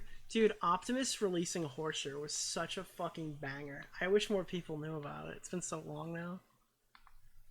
EDP would have been off scot-free if somebody made a rap video about him wanting cupcake. Someone probably did, dude. Come on, Common Tommy? What does that mean? Is Tommy here? I think Tommy's on vacation, right? Can we get your thought? It's gotta be built sturdy since it's a physical type of game. Yeah. You can hire pinball machines for only $3K a year. Ugh, dude. It's so cool, though. I don't know. What is Toastify's new video? I haven't seen it yet. Probably one of the best content creators to watch right now. Him and Cordwit, I'm so glad they're back. Dude, me, Toastify, and Cordwit are all gonna have fucking videos this month. Commentary is saved. It's all good. Turkey Tom gave me his research on another topic because I wanted to talk about it, but I only wanted to talk about recent stuff involving it. And he decided that he was going to cancel his video. And he had like all this research and stuff. So I might make a really interesting video. And it would be cool because it kind of gets everything I like involved in one. But there is an inherent risk to posting it. So I need to really weigh the options there. Because it wouldn't be a lot of effort on my part. And I'm really passionate about the subject. Just a little nervous for some reasons that'll be very specific once you realize who it's about. It's probably very guessable if I had to say. But it would give me an opportunity to talk about a lot of stuff I like. Yeah. I think you genuinely spend less money asking an individual to custom build a pinball machine for you. That's probably facts. Unironically, probably facts.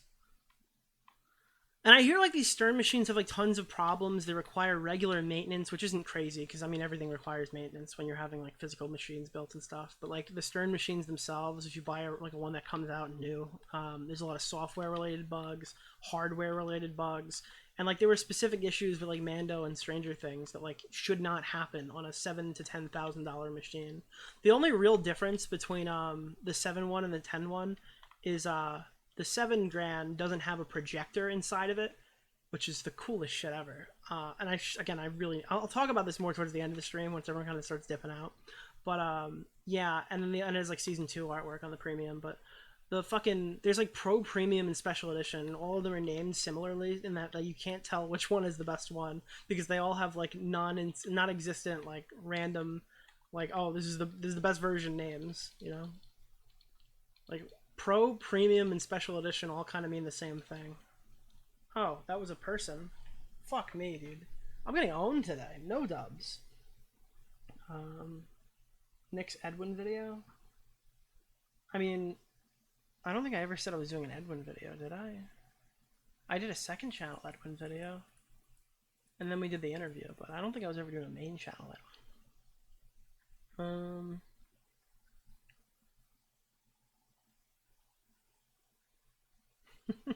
Oh Jesus, that looks sick. Dude, Spider-Man was so good. Hey, did anybody watch Turkey Tom's video? I haven't gotten all the way through it, and I had it before it came out. Turkey Tom's Super Mega video came out. I knew this was in the works for like a month, my guy. Like, I knew this was coming. Like, back when people were... like, when Lyrix was talking about the Super Mega stuff, I knew this fucking shit was about to get exposed the whole time. Tom's been talking about it with me forever. Such a good video, dude. Holy shit. I'm so glad it's got like 500k. It's out, yeah. Oh, what? You banned O? Yeah.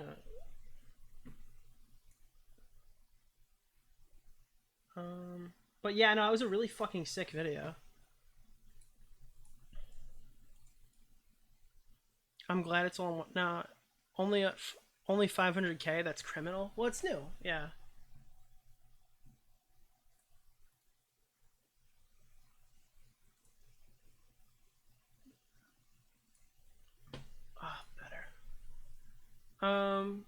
Super Mega is great, but how do you feel about Onision crawling back on YouTube? Here's the deal. I get like a notification every so many months from Onision. Maybe I can find an email right now for you, where he like comes out and like fucking immediately like declares that he's like innocent, and he'll send me like an email every few months. Let me see if I can find one. I forgot what he calls it. Major update to the Onision lawsuit. That's not him. Oh, here it is. There's a big update to the Onision story. Jump on Discord if you want to talk about it. Shrugs. He wrote the word shrugs in stars. I'm not going to show it because there's his fucking email on it. But Onision will email me every few months to tell me like, hey man, I finally figured out what happened with Shiloh. You want to talk about it or whatever? And I'm not interested. But it's so funny because like he's desperate to find people to talk to him. Yeah. If this shit was fake, I knew that. I was on Chris's stream when the accusations came out. Incredibly fake the entire time. He's the cockroach of the... yeah. Dude, I love... Onision's one of my favorite fucking people online. He's just insane. You know what I mean? I just love insane people. I just love to understand what makes them fucking tick. Like, talking to these people is so cool. You know what I mean? Just having a crazy person call onto your stream. Whereas, like, Augie's super accepting of, like, the profoundly disabled. I'm just, like, I want to study you. I want to know why you are the way that you are, you know? Thought about a potential GTA 6 reveal? Yeah, dude, it's going to come out right after my Hassan video. Okay? Right after my Hassan video. GTA 6 reveal. You can make a video on Polycraft. Dude, Smaggle would love that. Isn't that the guy from the Minecraft server? Or am I mixing these people up? Wait, actually, maybe it's not. Is that? Have you ever been to a nude beach? Do you remember when he called in and he thought I was making fun of him and he got really mad? And then we had like a normal conversation for like 2 minutes. Then he started explaining how you could send nudes. to like fucking people or whatever, and them not be sexual, like not sexual content because he didn't mean it was sexual at the time. Oh, God. That's so funny. Onision legitimately thinks that if you bring a child to a nude beach, like a fucking teenager, right? And they're nude, and people take a picture of them, it's not child porn because it's like at a beach. That was what he tried to argue. That's like such a crazy argument, dude. Holy fuck, was he retarded? He's just a... God, I don't even feel bad for him. I don't... Because I think that there is stuff that gets, like, Sniperwolfed, where, like, people start saying a bunch of fake shit, too, and they try to lace that in there with all the real stuff. And it's probably extremely frustrating that nobody wants to come out and defend him on the fake shit people say. But he's done so much real shit that it's just not worth talking about. And he's not, like, savable, so it's not worth engaging with. And then he keeps, like, spurging out about all the fake shit and some of the real shit. So you can't really take his word on anything. You know? But what would you do if Fortnite went down and took all your money? Boys, listen. Listen, chat. Listen, chat. Fortnite can never end. Ever. Never. It can never... I got 35 battle stars. Oh, fuck. You know that means I can get the guy. I can buy the TikToker now, right? Let me see. Battle pass. Can I get the TikToker? Yes! Yas, queen. Give me the tribal skin for the YouTuber. I don't know if that's the right terminology, but give me it. The BLM skin, boys. Woo! Alright, I don't care about any of this shit. We're good now. We can just fucking hit claim pages. Skirt, skirt, my boy.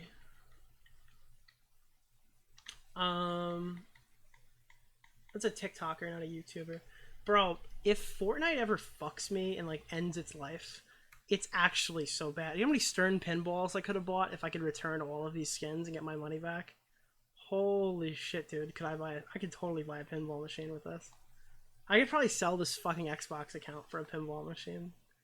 Like, holy fuck. If I ever... Dude, if I ever fucking... If Fortnite ever ends, I'm so fucked, dude. I'm so fucked. Nick, have you seen the newest mentally ill person spurging about Destiny?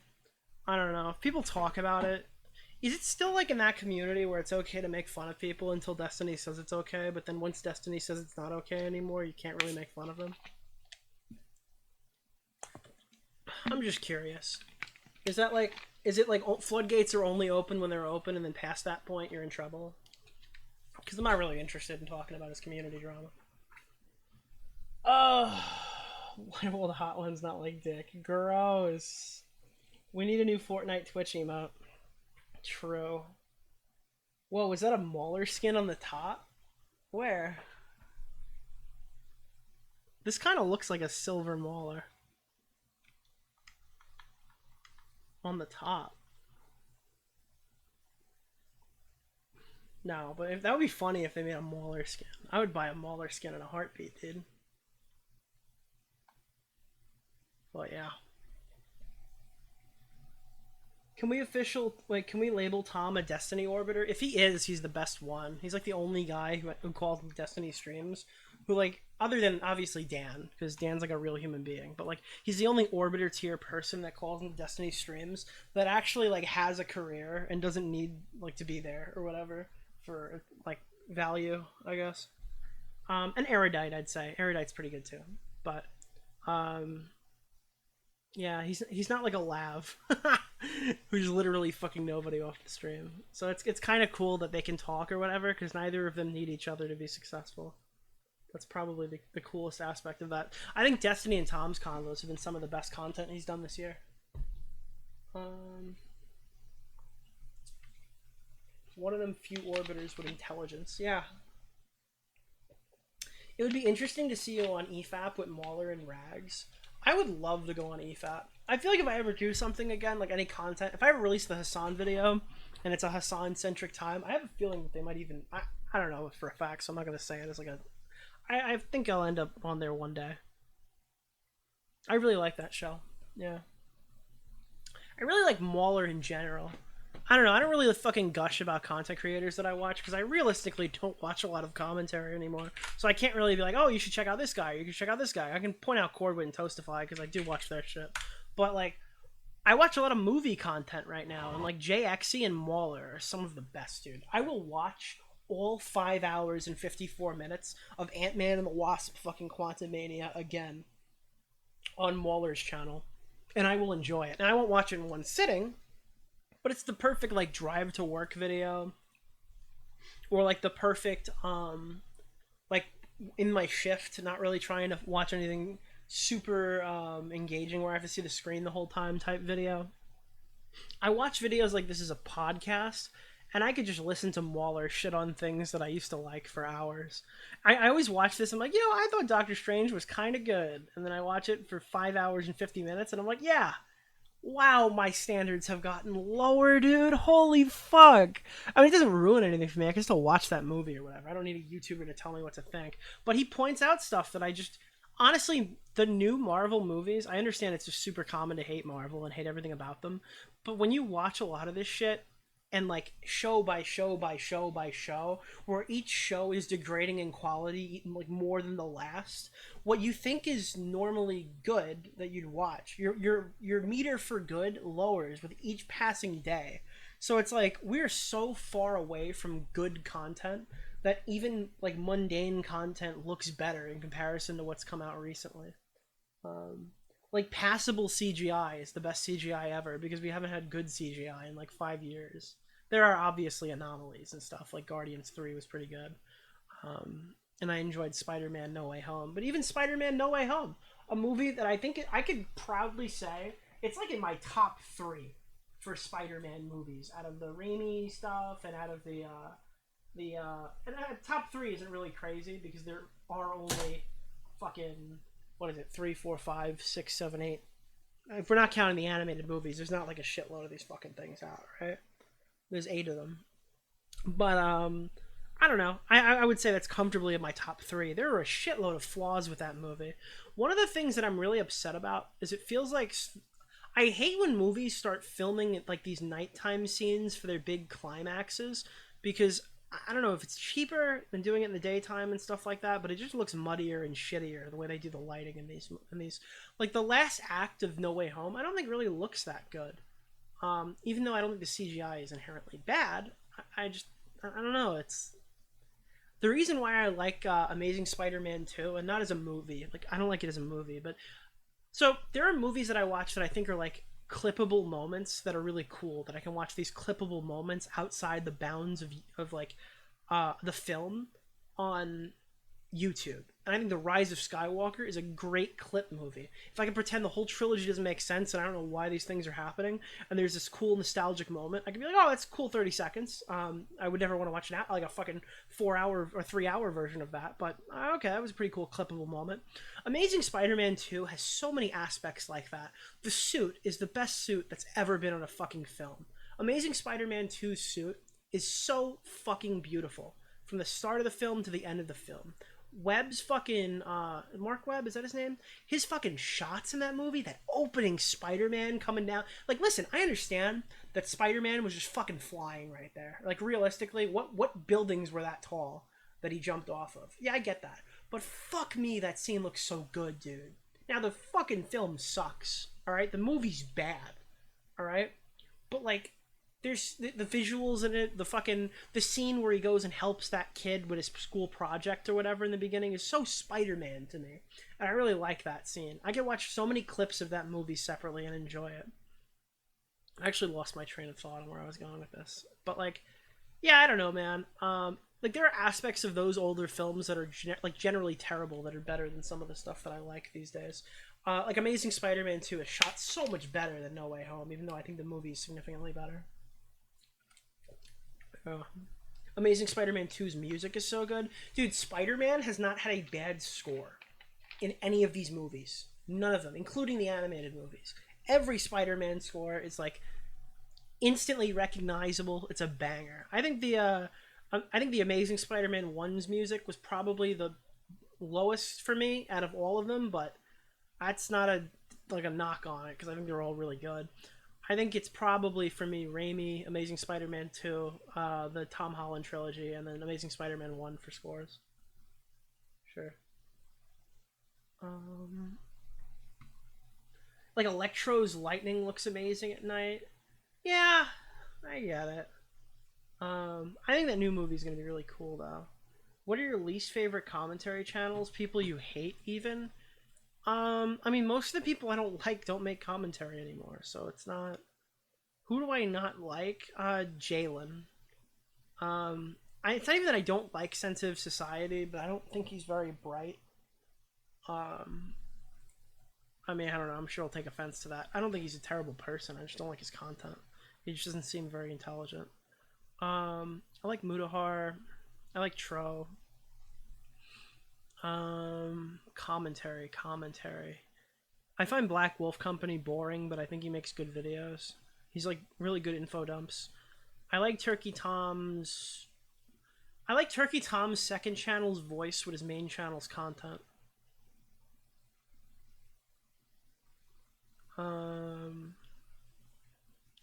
Kavos is a little bit sensational. He kind of puts a weird spin on some stuff, so I don't always find him as like the best source of information, but that's just Kavos. So I don't know. I like Kavos as a person. He's not the first video I'm watching on a subject though. He might be the fifth. A lot of these other people just don't mean anything to me. Like you can just name a bunch of people and I don't know who they are. You know what I mean? Like I just genuinely don't watch like the daily shitter content creators who just spam shit up. Like what's a Sniperwolf? Let me type in Sniperwolf right now. Let's see what comes up. Bo Black, Sensitive Society. Critical I find kind of boring in large doses, but occasionally I do find a good gem through his stuff. Ludwig I think is a total like fucking idiot half the time. He's a 75%er. 75% of the time Ludwig is going to give a shitty take. 25% of the time he's pretty on point. Oompaville, I don't really have anything to say about Oompaville. I don't really watch his content. Could be good, could be bad. Dumpy, I like him as a person. Abba and Preach, I don't really sit down and watch their stuff. Carl Jobs is not a commentary channel, but he popped up in the search, and I think he's fucking awesome. Even though he hates Turkey Tom. Commentary channels, like Cal Merkus. Oh, this is 3 months ago. I still don't know who the fuck that is. Nerd Sync. I don't know what Nerd Sync is. This guy looks cool. I like his setup. He's got the bisexual lighting in the background. What else? Wasabi. There's a guy named Wasabi talking about Sniperwolf. I don't know who that is. Never heard of that guy. Maybe it's not a good metric to just look one topic up and see what people cover on it. I don't think of Xanderhall as a drama content creator. I think of him as like a politics content creator, and that's probably worse in my opinion, because he's not very good at that stuff. But I don't know. Toastify, you just followed me 11 minutes ago, buddy. I saw that. You've been active in at least like 7 of my streams. I know you're a male, but have you ever dabbled in true crime? Alright. I take offense to that, Norma Normie. What the fuck is that supposed to mean? Just because I'm male and I like my murder porn? Is that what you're saying to me right now? Alright? I'm not a true crime expert. Now, I don't watch a lot of true crime, but that does not defend how ludicrous that statement is, okay? Fuck. Yeah, no, I don't watch a lot. Nerd City I don't hate, but I have a lot of problems with Nerd City in the past. They're kind of memes now. I don't know. I think we're past the Nerd City arc. I don't think we're gonna go to war with him again. Mr. Sen always like argues in favor of whatever I say, and it's funny because I don't really think very highly of Mr. Sen. I don't know. I just think he just kind of floats, and his opinions change based on who he likes at a given time. So I don't really know. I'm Alex is probably one of the best Sniperwolf people covering it right now, and he's fucked up every story he's ever covered. So I don't know. Dark Viper sucks. I hate that guy. Guy's totally fucking brain dead. If he's gonna compare React content to rape, then I'm gonna say that like Dark Viper is like the Hamas of content creators. All right, there are legitimate Palestinians who are getting like fucked over in Like, this is I'm actually saying this right now because I think it's so funny, but there are like legitimate fucking Palestinians who are getting fucked over right now in the Israel-Palestine conflict, but Hamas keeps coming out and doing stupid shit and making all those Palestinians look bad. All right, that's what I think Dark Viper is to React controversy. Like, there's so many good arguments to make in terms of React content, but Dark Viper is such an unlikable retard that every single time he talks, he lessens the thing. So if we're gonna make outrageous, retarded comparisons, I think that Dark Viper is the Hamas of Palestine. All right, and he's the Hamas of React content. Yeah. Did you ever hear the Nerd City Cave call? I found it the other day. I found the Nerd City Cave call. Do you remember that? That was a joke, guys. For the record, I don't think he's really that bad, but I don't know. I just don't. I find some of his stuff to be really obnoxious, and I find him to be kind of a keyboard warrior who schizo posts a lot. Realistically, if I had to give my fairest take to like my most charitable position, I think he's just a speedrunner, and I think speedrunners are inherently mentally ill. I don't mean that as like a super negative, but the only way that you can make content where you're playing video games like 8 hours a day, doing the exact same fucking thing over and over again, is your brain has to be in a different playing field than mine. I don't know how people do it. I have tremendous respect for the speedrunning community. I've probably gained that through Carl Jobst recently, and it's not all bad, I'd say. But a lot of speedrunners, I don't know what it is. They give some takes on stuff, and they're just some of the most angry, annoying fucking people on the planet. And I think it's probably no fault to okay, this is not sounding like a nicer version of what I was saying last time. I'm going to start again. This is still sounding fairly mean. Dark Viper is very passionate about the things that he talks about, and I don't think he handles dissent very well or disagreement super well. And when he goes on, he's extremely passionate about what he talks about. So when he has the opportunity to chat with people, he typically tends to send them 10,000 paragraph research papers to their DMs immediately. And he probably genuinely turns them off from talking to him because they think he's fucking crazy. And I think that really is fucked with him. Because, like, he'll have these opportunities, like, oh, I could debate XQC. And XQC will be like, give Discord. And you'll be like, hello, chap. Basically, what I did today was I had my moderator look into everything you've ever said. So before we talk, I'd like to establish some ground rules here. And he sends, like, a gigantic research paper. And the guy's like, holy shit, this guy's crazy. And they never talk to him again. And he's done this on, like, at least 2 separate occasions that I've seen where somebody's tried to reach out to... Actman did it or whatever. He's like, listen, I saw your video. And he sent, like, Actman a fucking research paper, dude. Oh man, I don't know. Yeah, Dark Viper's a little crazy. You have any advice on how I can improve in commentary or even participate in live streams? Not really, because we don't have a lot of live streams right now, unfortunately. Listen, just make content, pump out content. Honestly, the more regular you are at it, like the more you're in a schedule, you're doing shit fairly frequently and stuff, the more it'll grow. I don't think it's impossible to grow on YouTube anymore. I don't think it's a king-making process. I think it's all about like just doing it over and over and over again. Make a name for yourself that way. As someone who's truly American and a patriot, I've never dabbled in Chud Logic's content. What do you like about him? Oh, fuck me. I could talk about this for hours. You want to watch some Chud Logic? I want to show you the greatest Chud clip of all time. The greatest one. Hold on. This is, like, everyone goes, what about Chud Logic? And they're like, his name's Chud Logic? Is he, like, a politics person?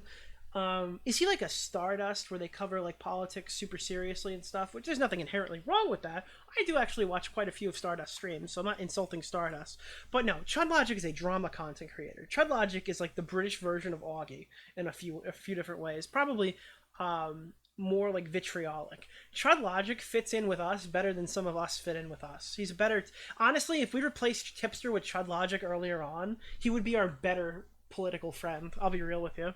Like, cause he just fits in. I don't mean for Stardust to catch a stray there, but like Stardust covers a lot more politics stuff, like, you know, more seriously.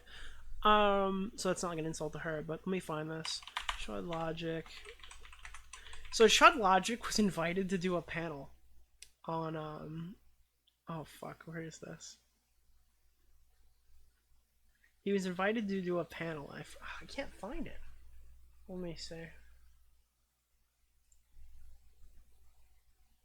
Oh god, this is literally a second channel. Dude, the Able Noir. Where is it? So the first thing I think it's important to do Oh no. Oh no. Oh god. This is so great. This is such a great fucking clip. If you've never seen Chud Logic, alright? Can we get introduction? Alright, so he had Doobie and Stardust on to do a panel about Will Smith, right? Was it Will Smith? Yeah, we can get introductions. Welcome to the show. Last time I did this, we had everybody in here, and it was... So Chud used to be a VTuber. He didn't show his face until TwitchCon. That was his big reveal. You know what I mean? And he's a nice British man. He streams in very nice times. He's in the morning decay time slot for all the olden people, and he's probably the best content creator. Oh my god, is that Flamenco? Was Flamenco here? Oh no, guys, I'm sorry, I didn't put a trigger warning. Trigger warning. Retard alert. Everybody, we're... Oh wait, what is that? Hold on, you need to see this. This is a great clip. This is the best clip ever. So Doobie is the frog on the top right. CTV, fucking American Patriot down middle. Stardust obviously is the one who's speaking in this current clip. Women, right? She's the woman. Flamenco is the dog. I don't know who the guy on the bottom right is. We're finally here. We're And Chud Logic is the top left. What is this VTuber model? Wait for it. just gonna kick this off now. Welcome to the second version. This is the second round of the Supernova debates. This is okay? Supernova, so it's her like politics. Like we used to be on what was her show? It used to be called. It was me and Tommy used to be on this, and Augie and Paul Blacks. And I gotta go on soon. I keep answering no, but I want to be on some of these things. Oh god, what was the name of the show? Supernova was the super political oriented one, and then she had another one. It wasn't like Fireball was Salvo. No, I don't know. I'll find out after. And we are kind of going for a semi-blood sportsy but semi-casual kind of thing here. I'll go around. I'll let everybody introduce themselves once again. All right, CTV, would you like to introduce yourself? I am critically thinking veteran. I am Yeah. It's not Fireball. Stop saying Fireball. All right. Mattering as I have really I cover I guess the Chaos Cast, VTuber drama or just general drama or basically whatever interests not anymore. He doesn't do that anymore. me at the time, which is a smattering as I have a really hard time staying on one particular topic with my ADHD. I will say he has improved in one thing. He used to really be sporadic in ADHD and not like covering topics correctly, but he's been talking about me nonstop for 2 years, so he got really good at it. Okay, he got really good at it. You know, now he's like on point for his coverage. He just covers it every single day. And yeah, I like to cover. Flamenco told you that if it was legal, he would kill you. That's fucking hilarious. For all sorts of just things that pique my interest. Okay, cool. Did you ever see Erudite versus Flamenco? No. Did you ever see my convo at Erudite? Because after I went in and recorded a Discord server, because Lab was having a meltdown and I got caught red-handed. Oh, I felt so bad. I never did that again, but... All right, and I'm Stardust, the host of the show. Thank you. All right, let's get started. Sure. Ever justify. Overall, like... Endurance. Is physical escalation ever justified in a non-physical confrontation? So they're talking about the Will Smith slap, right? With Jada Smith. And, so, like, is it ever okay to fucking hit somebody? So let's see what Flamenco says. Keep in mind, Flamenco's position is if it was legal, he would fucking murder somebody in the chat, allegedly. If so, when? Well, I mean, I guess, like, overall, like, if we go into, like, the very beginning thing, the Chris Rock, Will Smith thing, probably not with that one, you know? This was a very, very minor jab at Jada Pinkett. Even now, Flamenco is thinking of minors. I'm sorry. Okay, here. So Stardust, if you don't mind if Chud goes in. Yeah. Chud Logic, would you like to go? Yeah, so I'm going to be honest with you. It's a bit disappointing that white people feel the need to weigh in on this. Video's a little loud, my bad. How about now? So the first thing I think it's important to do. Okay, there we go. That's that part. Hold on, I need to see it again. It's a bit disappointing that white people feel the need to weigh in on this. So the first thing I think it's important to do. Okay, there we go. That's that part sorted. Also, Oh God, Jesus! The fact that we're talking about what is a disability. Let's call it what it is. I think we also need to. There we go. Okay, fantastic. We're good to go.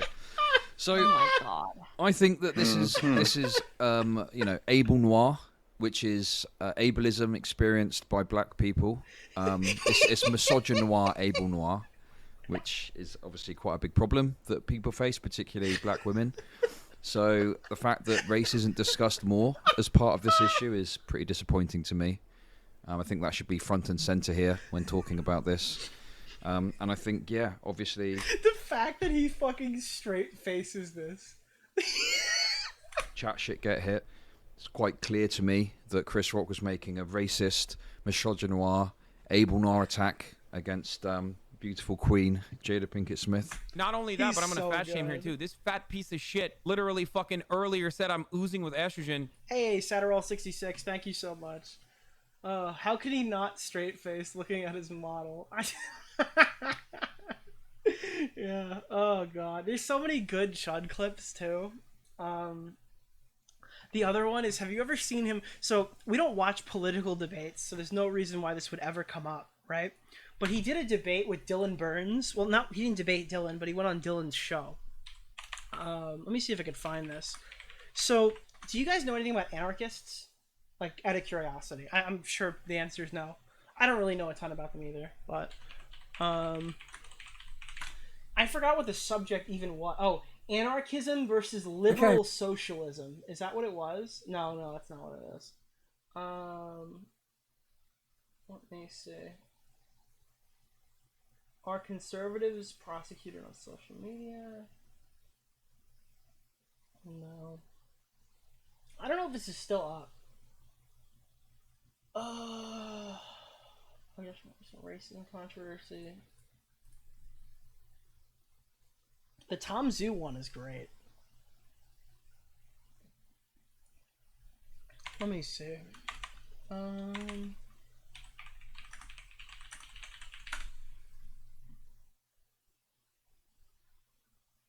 Nope, not that one.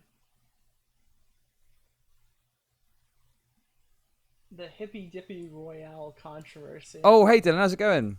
Oh god. It was a Hippy Dippy debate. Chud Logic, Hippy Dippy. You're all fucking nerds. Is this it? The future is now. We're on Discord. We can have a we can communicate You with brought up the somebody. past, you over- idiot. You We brought can up the past, you moron. We can. Your intellectual ability, I would recommend. Is this it? For the future. The future is now. No, this isn't it either. He basically just calls the guy a pedophile over and over again. It's really funny. Jesus. Hippy Dippy tag. If you think children can consent... Oh, this is it. This is it. Opening statement. Dude, you need to watch this. This is half as funny as I remember it. Alright, so, you know what's even funnier? Is Chud Logic is on the left, like the gigantic wrestler, okay? The VTuber wrestler on the left. On the right, the VTuber is, what's her name? Aristocracy. Like a highly respected, soft-spoken girl, okay? And they're debating two anarchists, and like, I don't even remember what the actual subject was of this debate, but like, Chud's like, oh, okay, well, if you're an anarchist and you really believe in anarchy, that means that you believe that child slavery and child sex work should be legal. And that was the only thing he brought to this debate, and it's so fucking funny. Go. Username first. Okay, either. It doesn't matter. Go. Go. Thank you, Dylan. Okay, it is... Have a good night, Normie. Appreciate the gifted. It's very easy to say, think of the children, right? Think of the children. I think you're going to hear our opponents saying that a lot. Dude, that is not a good way to start a debate. Wait, what the fuck? What the fuck? Tonight. Think of the children. Wait, why did he open with that? That is the worst opening I've ever heard. Username first. Okay, either. It doesn't matter. Go. Go. Thank you, Dylan. Okay, it's very easy to say, think of the children. That's his first sentence. No. Oh, no. Right? Think of the children. I think you're going to hear our opponents saying that a lot tonight. They're going to tell you about children toiling away in sweatshops and mines, and they will make you feel like, I don't like that. Make it go away. Make it go away. That's understandable. The people in the developing world are a lot like you and me, right? They are not evil. They're not stupid. They care about their own lives, and they really care about their children. Okay? Just like us. Just like us, they're trying to give themselves... Dude, this is such a bad start to a combo. What the fuck? Where does Chud give his opening statement? Because I don't want to just... Oh my god, this is a long opener. Let's see. And Eris didn't have a plan with Chud. They were both coming to debate, and it looks like she just panics the second he starts talking. Yeah, Chud Logic's opening statement. He gives the Chud Logic for Eris. Just exploitative circumstances. At the end of the day, this comes down to consent. Oh, here. And social child labor and developing economies could generate a large economic benefits far greater than the costs, which are mostly associated with investment in better schooling and social services. So therefore, child labor laws are a useful tool that should not be abandoned, not just for the betterment of children, as my opponents thought that I was going to be arguing, right? Or for their dignity. You could tell Eris had like a plan. Like she came in and she wanted to hit A, B, C, and D. But for the betterment of society as a whole. All right, so obviously the top half people, except for Dylan in the middle, they're going for why child labor laws are good, and the guys in the bottom are like why it's bad. And I'd like Chut to now speak. Okay, really simple. Child labour laws are necessary to prevent perverse incentives that will lead children to dangerous, exploitative circumstances. At the end of the day, this comes down to consent. If you think children can consent to all forms of labour without any legal oversight, I'd have to ask the ANCAPs, what else do you think children can consent to?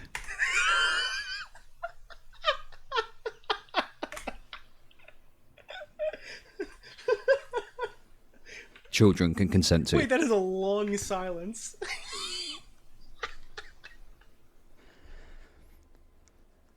Is that your ending of your opening study? Okay, so now it is an open period. You guys have about it. You guys have. Why do you guys think there should be 13-year-old strippers? Pause. I'm going to answer aristocracies before I go to your meme question, but don't worry. No, it's I a have serious an answer question. for you. I didn't listen to your not. statements No, because it was not. fucking If you snoozer don't- shit. if you don't- Why do you want Chud 13-year-old logic. strippers? Chud I ain't logic. pausing for nothing. Chud logic. Tell me about the 13-year-old If you strippers that can't- you want. Go on. Chud logic. If you can't tell the difference between someone working in the textile industry and sex prostitution and things like that, which you're hinting at, then I have a question. Are you a pedophile? Dude, for like 10 minutes they did opening statements where everyone was like fucking taking this super seriously, and this was 3 seconds into the response round. Oh, Well, no, I'm not a pedophile. You're the one that wants to Okay, abolish all right, child well, then labour you know laws, the so you want difference. child So shut the prostitutes, fuck up. and you want No, there to you be know the child difference. strippers. There's no Chad, legislation. you asked a reasonable question. Yeah, What can I a did. child Thank you. consent Thank to? you. So let me ask you this: do you think a child could consent to, say, go to school? I don't. Well, I think a child can consent to go to school. no, wait, children can't consent to go to school because half of them wouldn't go. That's why we force children to go to school, right? Isn't that why we literally legally mandate they have to go? If they don't want to go, they have to go, right? Cool, yeah, but that's a place of safety and learning for them, isn't it? It's not being a stripper. Are you saying that going to school is like being a stripper for a kid? Is that what you're saying? Oh, I don't think a child can be a stripper. I would not like that at all. I don't think that should be legal. Sure, that's great, We're not but then talking how? about children being strippers? We're talking about children being able to work. Okay, but you say you want to abolish child labour laws. Child labour laws are the thing that stops children from being strippers. All right, so He does not pivot from this argument for 2 hours. We have to Or de- 1 hour and a half. Child sexual exploitation laws would prevent that. yeah, absolutely. But we have to deal with the low IQ memes of Chud logic before we can get to a serious debate. So with under an ANCAP aristocracy. society, So would there be let's- laws or not? I thought it was anarchism. So here's how you have to understand. And I Dude, they're just ignoring him and still going. This is such a funny debate, dude. And you know who wins this debate? Wait.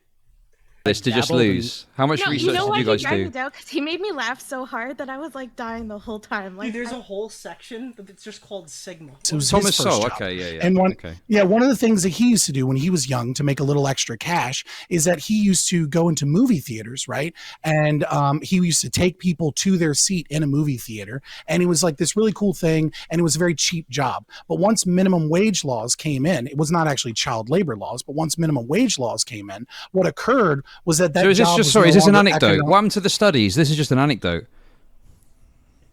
Okay. So more now I can generally only speaking- answer questions with studies now that you attack me for doing. So basically, no Well, I think matter it what I demonstrates say, the you're weakness just of your going to meme position. and yell. It's and the not weakness of listen your to me. position that you need to get a. Yeah, I think Chud wins this debate, by the way. I think it's voted by a panel that he wins. Thank you for your input following my appearance in this wrestling-themed debate show.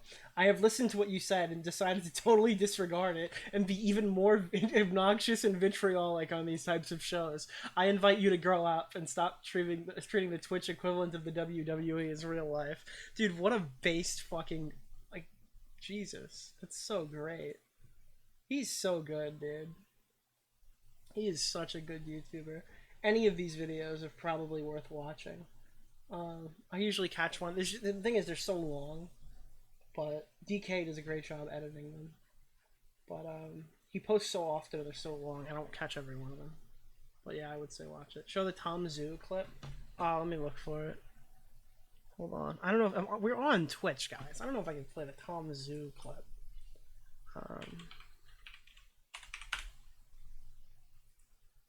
Where is this?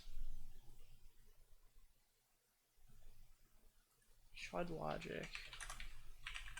Racism. Chud logic self-reports and says that he's racist. What is this clip? Why is this on LSF? Nobody can change my mind. I mean, straight up. Same guy, by the way, says him. What? I don't even know. Is this guy a leftist, right winger? I don't know what the fuck this guy is doing. And wrapping it up in your doctor shit, you can fuck off. No, I don't give a fuck about someone's religion, but when you're promoting it and wrapping it up in your doctor shit, you can fuck off.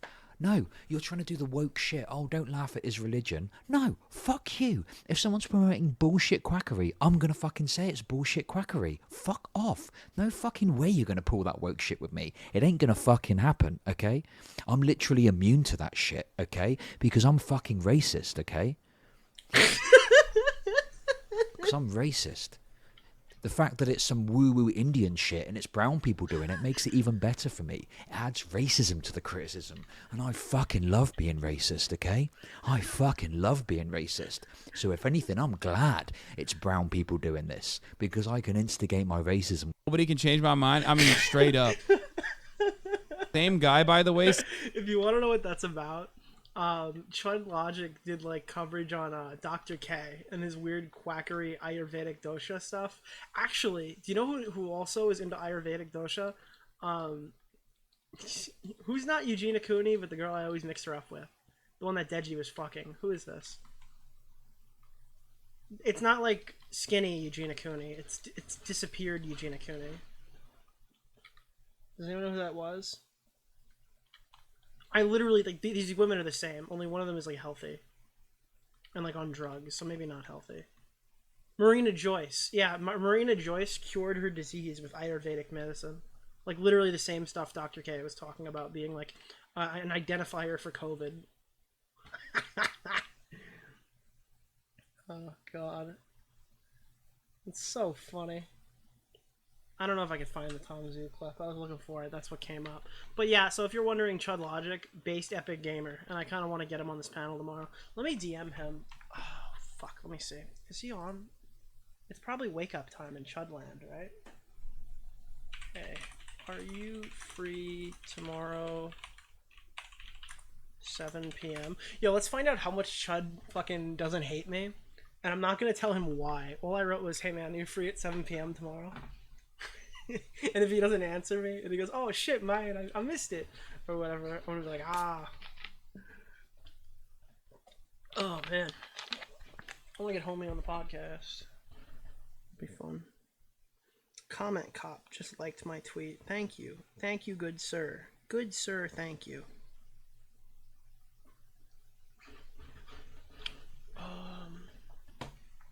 He's leaving for a family trip. No!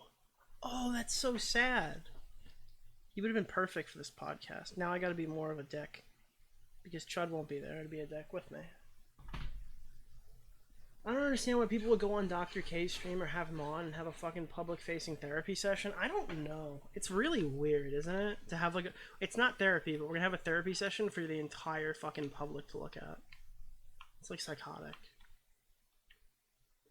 I guess if it's not serious shit, but like when it's really serious, it's weird. I mean, I know we've talked about this to death and stuff, but like those streams with Wreckful are so fucking weird. No implications, no fucking heavy-handed comments that go along with that. It's just weird.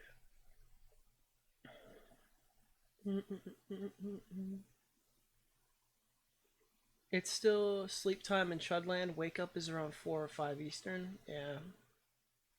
Oh, that sucks though that he won't be around. He'd be perfect for that panel. So yeah, that's the play. I kind of did this stream to kind of tell everybody what's the dealio, but let me see what else is going on a little bit. The Super Mega stuff. I can't wait to watch that video. I can't watch it right now. Let me see.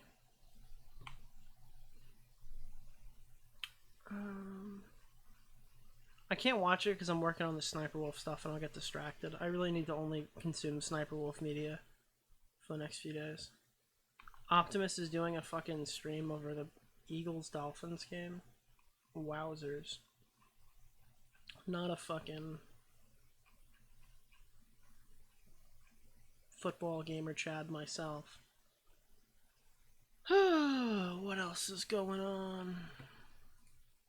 I'm not even looking at the game or where I land. I'm just trying to find this fucking... find a thing. Dude, AI-generated Big Bang Theory is so based. Lion Maker's merch store. Tommy C. met Dankula.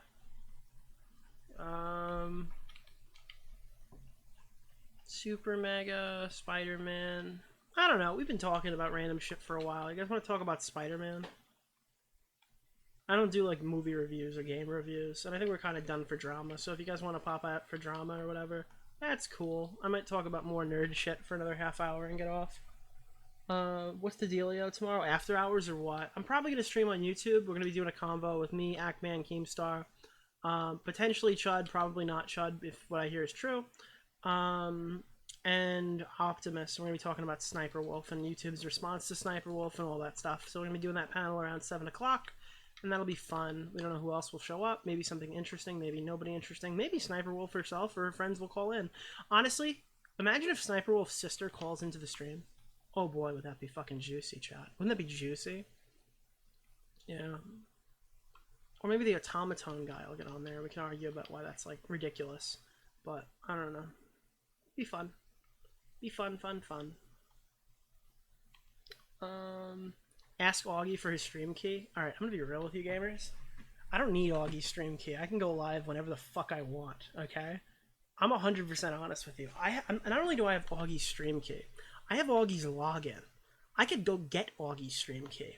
I can literally log into Augie's channel and post a video. I could unprivate videos. I could do anything. I have so much power. Okay? I'm fucking, like, super powerful, alright? Is Mary Jane as bad in the game that I've seen online? Mary Jane is a total fucking non-issue. I'm not gonna spoil any of the actual, like, fucking big reveals and shit, because the game just came out, and I would prefer you not do that. Maybe time out for 100 seconds if anybody posts, like, super big spoilers or whatever in chat, because we're not gonna do spoiler discussion outside of the first, like, hour or two of the game, or what was shown in trailers. But, where the fuck did I get in here, dude? Where does this go? Does this break? I'm like actually like, oh, duh, there's a door here. Lamau. Yeah, so, I mean, MJ is fine. People don't like her face. I think in some of the scenes that she's in, she looks really good. You know what I mean? I think the lighting and stuff like that. The issue is her eyes. I think it's her eyes. She looks a little too old for what she's supposed to be. But, the eyes kind of look dead in some scenes. I don't know what it is with Insomniac. They're really good at a lot of things, but the facial stuff is not like, go look at Naughty Dog. I feel like a lot of these games try to be Naughty Dog in PlayStation. Like God of War is just God of War, Naughty Dog, Last of Us. Spider-Man is like Spider-Man Last of Us edition. Last of Us and Uncharted, or like Uncharted Last of Us edition. All the games kind of follow the same like third-person shooter stuff. And honestly, by the end of the game, all the Mary Jane scenes feel like you're playing as Ellie in The Last of Us. I'm not even kidding. It's literally like they gave her a gun, and the gun can one-shot enemies. So she's literally like Ellie from The Last of Us by the end of the game. It's not like an actual gun, but story significance aside, I'm not going to tell you what it is. Yeah. It's cool. I think there's a lot of criticism about like woke shit that comes out of Spider-Man, and the most quote-unquote woke shit that happens are like in Miles' side missions, or like fucking like random dialogue and stuff. I think you have to look hard and wide to really find the woke shit to be mad about in this game. Obviously it's going to be like inclusive or whatever because it's one of the top PlayStation titles, and that seems to be something they strive for. So if that's not your thing, but it's not like, I mean, like there's one non-binary character in the game. It's not like they're slamming this shit down your fucking skull or whatever.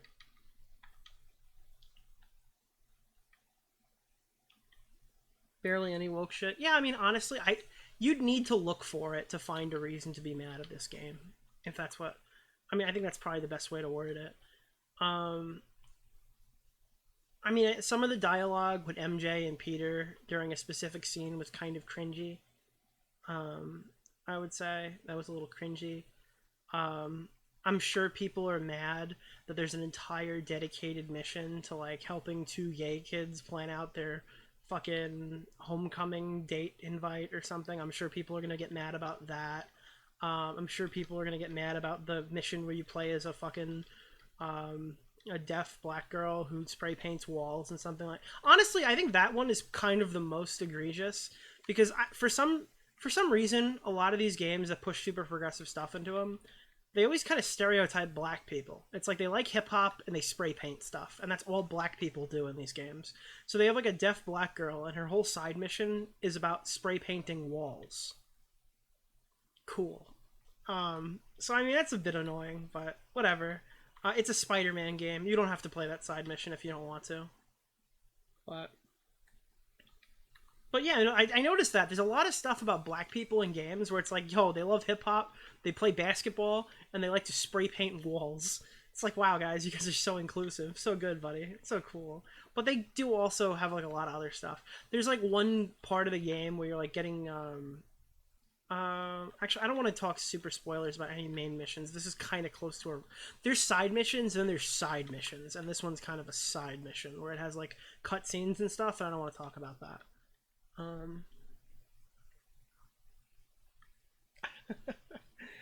So far the only woke stuff I know is the Latink stuff and the Spanish. Latink stuff is so funny because everybody hates it.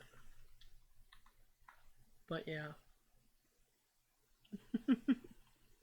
There are so many like little cool things. Like one of the things I really liked is when you're in Coney Island, you can play like 9 games and stuff like that. You could shoot some hoops and stuff. It's like cool. I like that stuff.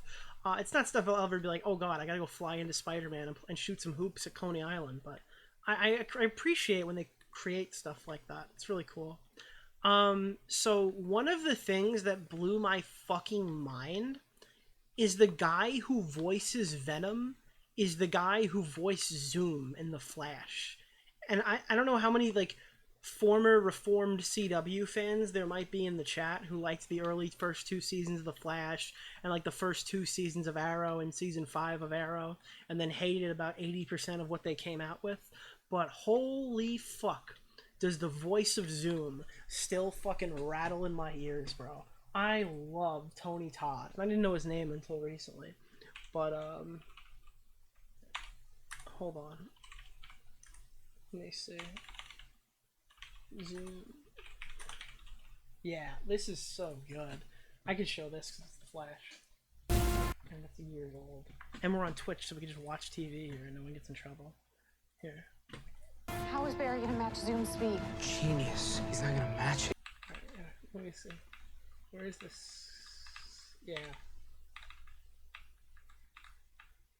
This part. Barry!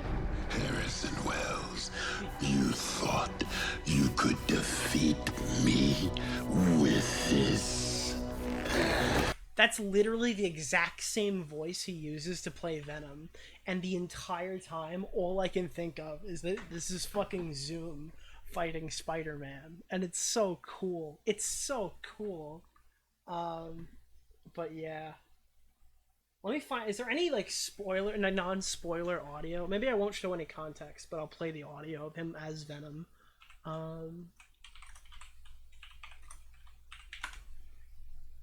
Because I don't want to ruin anything in the game, but...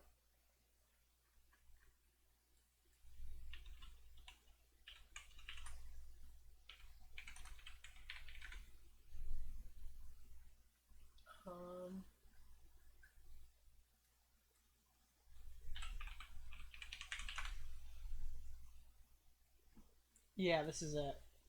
Let me get this part. Because I don't want to show the context of what's happening.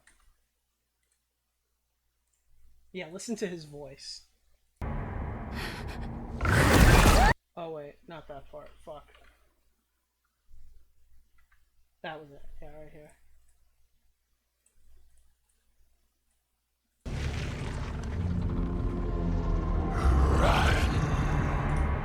It's literally his Zoom voice for the entire duration of this fucking Venom stuff.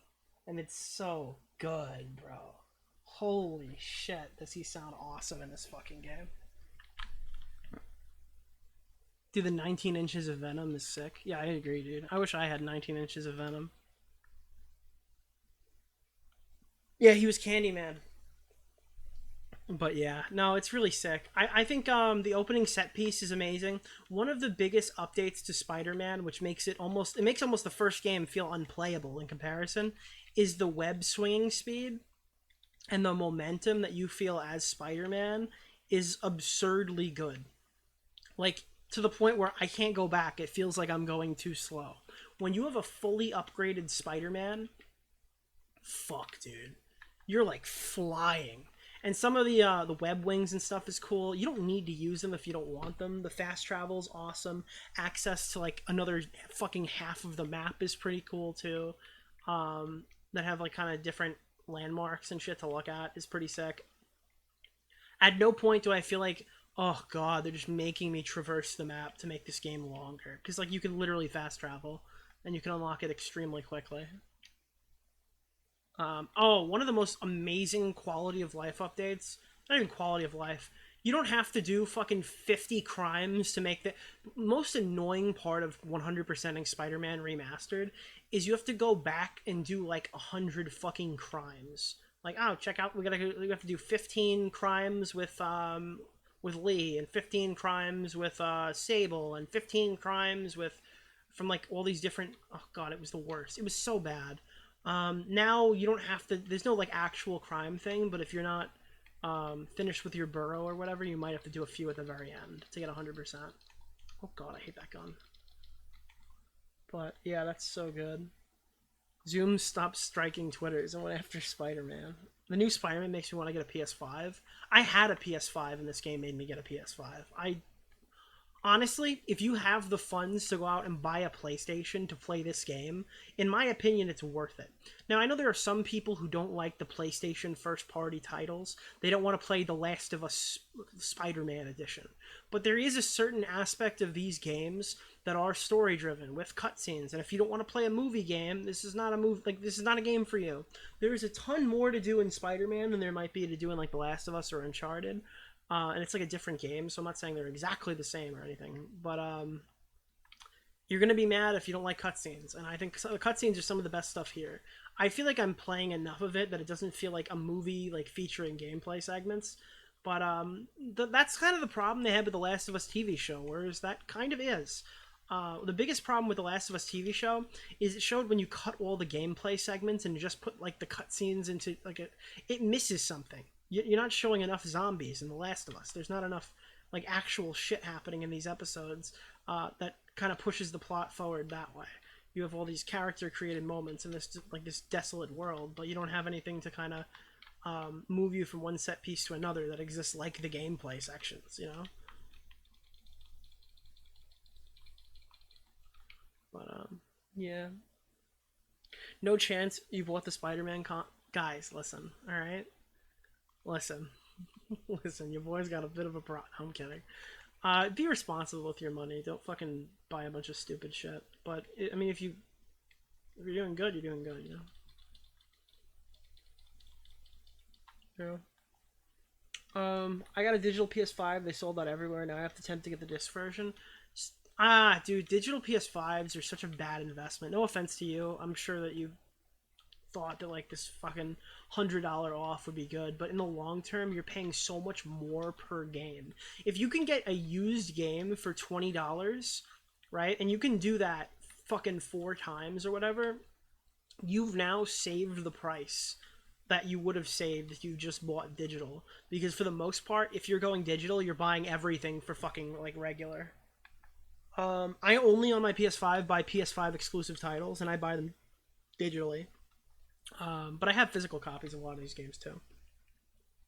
I get that for convenience, though. I'm not rebuying a game twice. I'm not going to buy a game on my Xbox and on my PC and on my fucking PS5 digitally. I might buy it when it's cheap or whatever to own a physical copy of the game, but even then, physical copies of PS5 and Xbox One games these days don't really mean anything. Oh, fuck. I can never beat those things. You should have the statue edition like I did. I don't buy statues anymore. I think the last statue I'm going to buy is the Destiny one with the tower. Because I don't have anywhere to put them. You know what I mean? Like, I have a Halo Reach one. I have a Halo 3 helmet. Those shit rotted in boxes until I started redoing the basement arcade area. So, I don't know. I don't understand buying digital.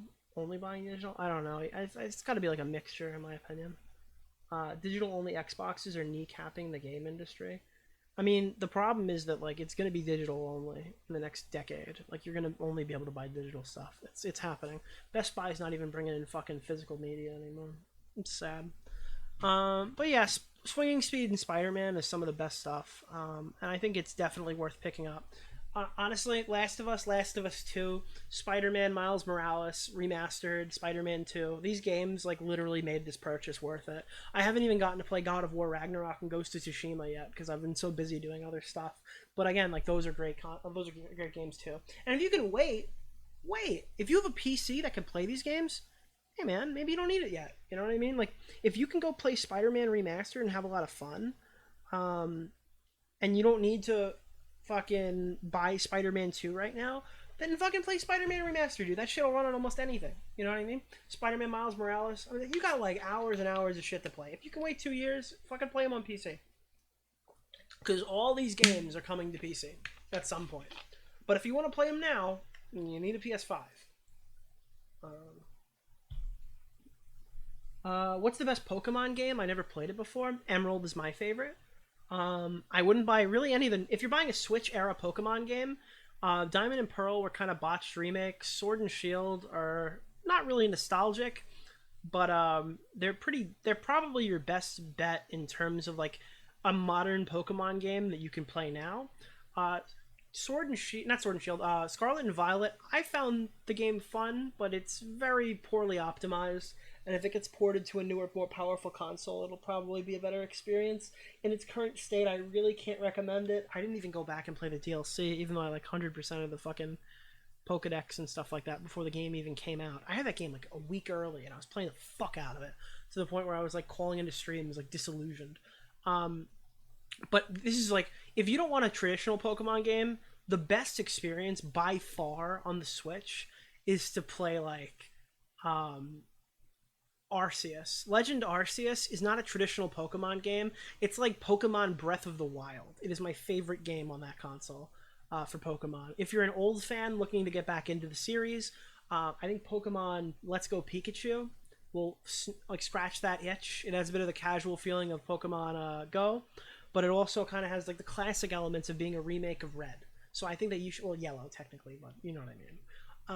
So yeah, if you're an old-time fan looking for something new, Pokemon Let's Go Pikachu or Eevee, great option. If you're looking for like a Pokemon game, but you don't really know what you want, and you're kind of like Breath of the Wild, or you want a new experience that's outside of the bounds of what Pokemon is, Arceus is the best one on the console. If you're looking for a modern Pokemon game that's not too broken, Sword and Shield. That's my answer. Mystery Dungeon DX. I don't know. I'm not really into the Mystery Dungeon games. I bought the two first ones at launch. I pre-ordered it at Toys R Us and got the Game Boy Red and the Mystery Dungeon Blue on the DS. I had like a case that came with it and stuff. I mean, I love those games, but I haven't played a Mystery Dungeon since. I also had Pokemon Ranger to get Manphy. If you're gonna play any Pokemon game, fucking at all, I really like Omega Ruby and Alpha Sapphire. I think I played Alpha Sapphire most recently, and I had a great time with that game. But Emerald is my classic go-to option. There's so many, and they're all so similar, though.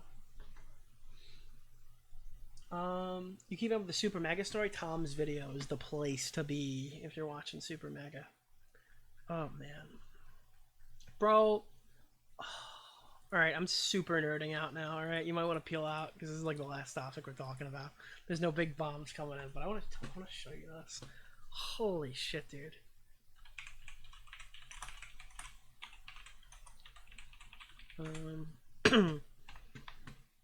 Let me see. This is fucking beautiful. You need to see how fucking sick this is. This is gonna... the thing is, I'm gonna not fucking buy this straight away, because it would be kind of an insultingly fucking bad purchase on my part.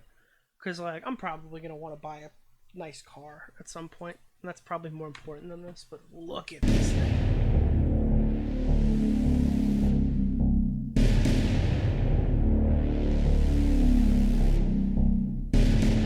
Bro. You shoot it in the mouth of the fucking demigod. I really love creating things. And I like This is the guy who made the Attack from Mars. taking an idea. Well, it's like a classic table.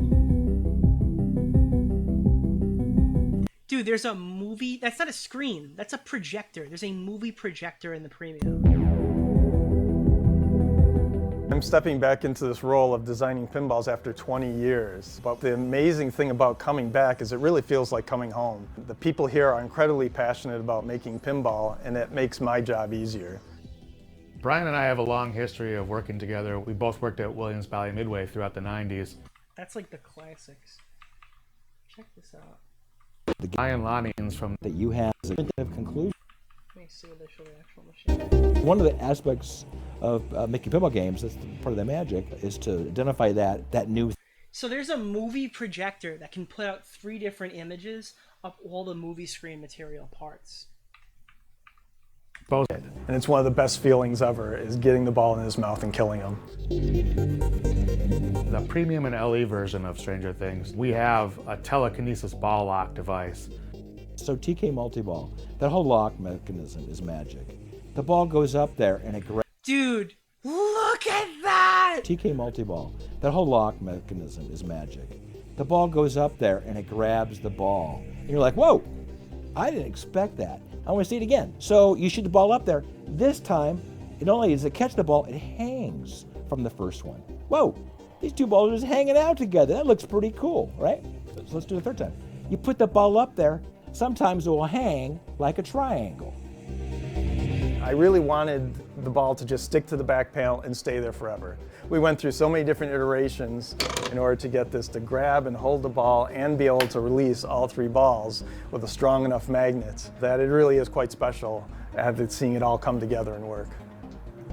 That's such a cool fucking setup. We've ever done something. All right, so you see like the where screen. we use it like does stuff on the.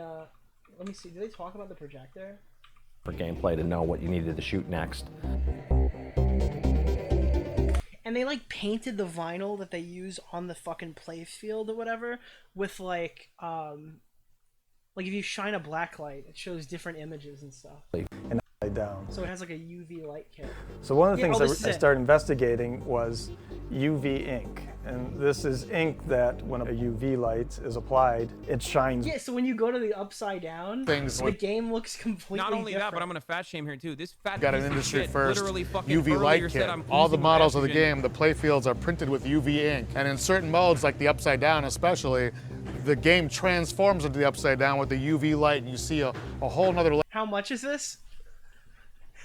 $10,000 layer of artwork. It's not exposed to the naked for the premium one with the for the telekinesis ball and the projector. eye. You could get rid of the projector and the telekinesis ball, and it's only $7. We don't just put, here's some software, and here's a rule, and here's a sound effect, and here's some speech, and here's a light show, and we put it in, and there it is, and isn't that cool? When it's presented, how it's presented, the pacing of it, it's like gears that mesh, and they have to turn. They come into play, they turn, and now they're out of play. And it works like a fine. Yeah, that's what I'm saying. Like, shit, my car costs that much? Yeah, dude, fuck, man. It's so... Hold on. Wait. Dude, this is the one I was looking at first. This was my immediate fucking... This is where I was immediately. I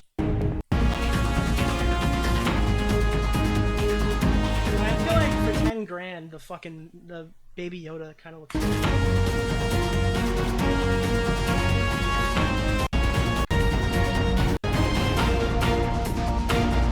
He uses like the force to lock the ball, but it's like a magnet. Let me see if I can find a better video. Yeah, here.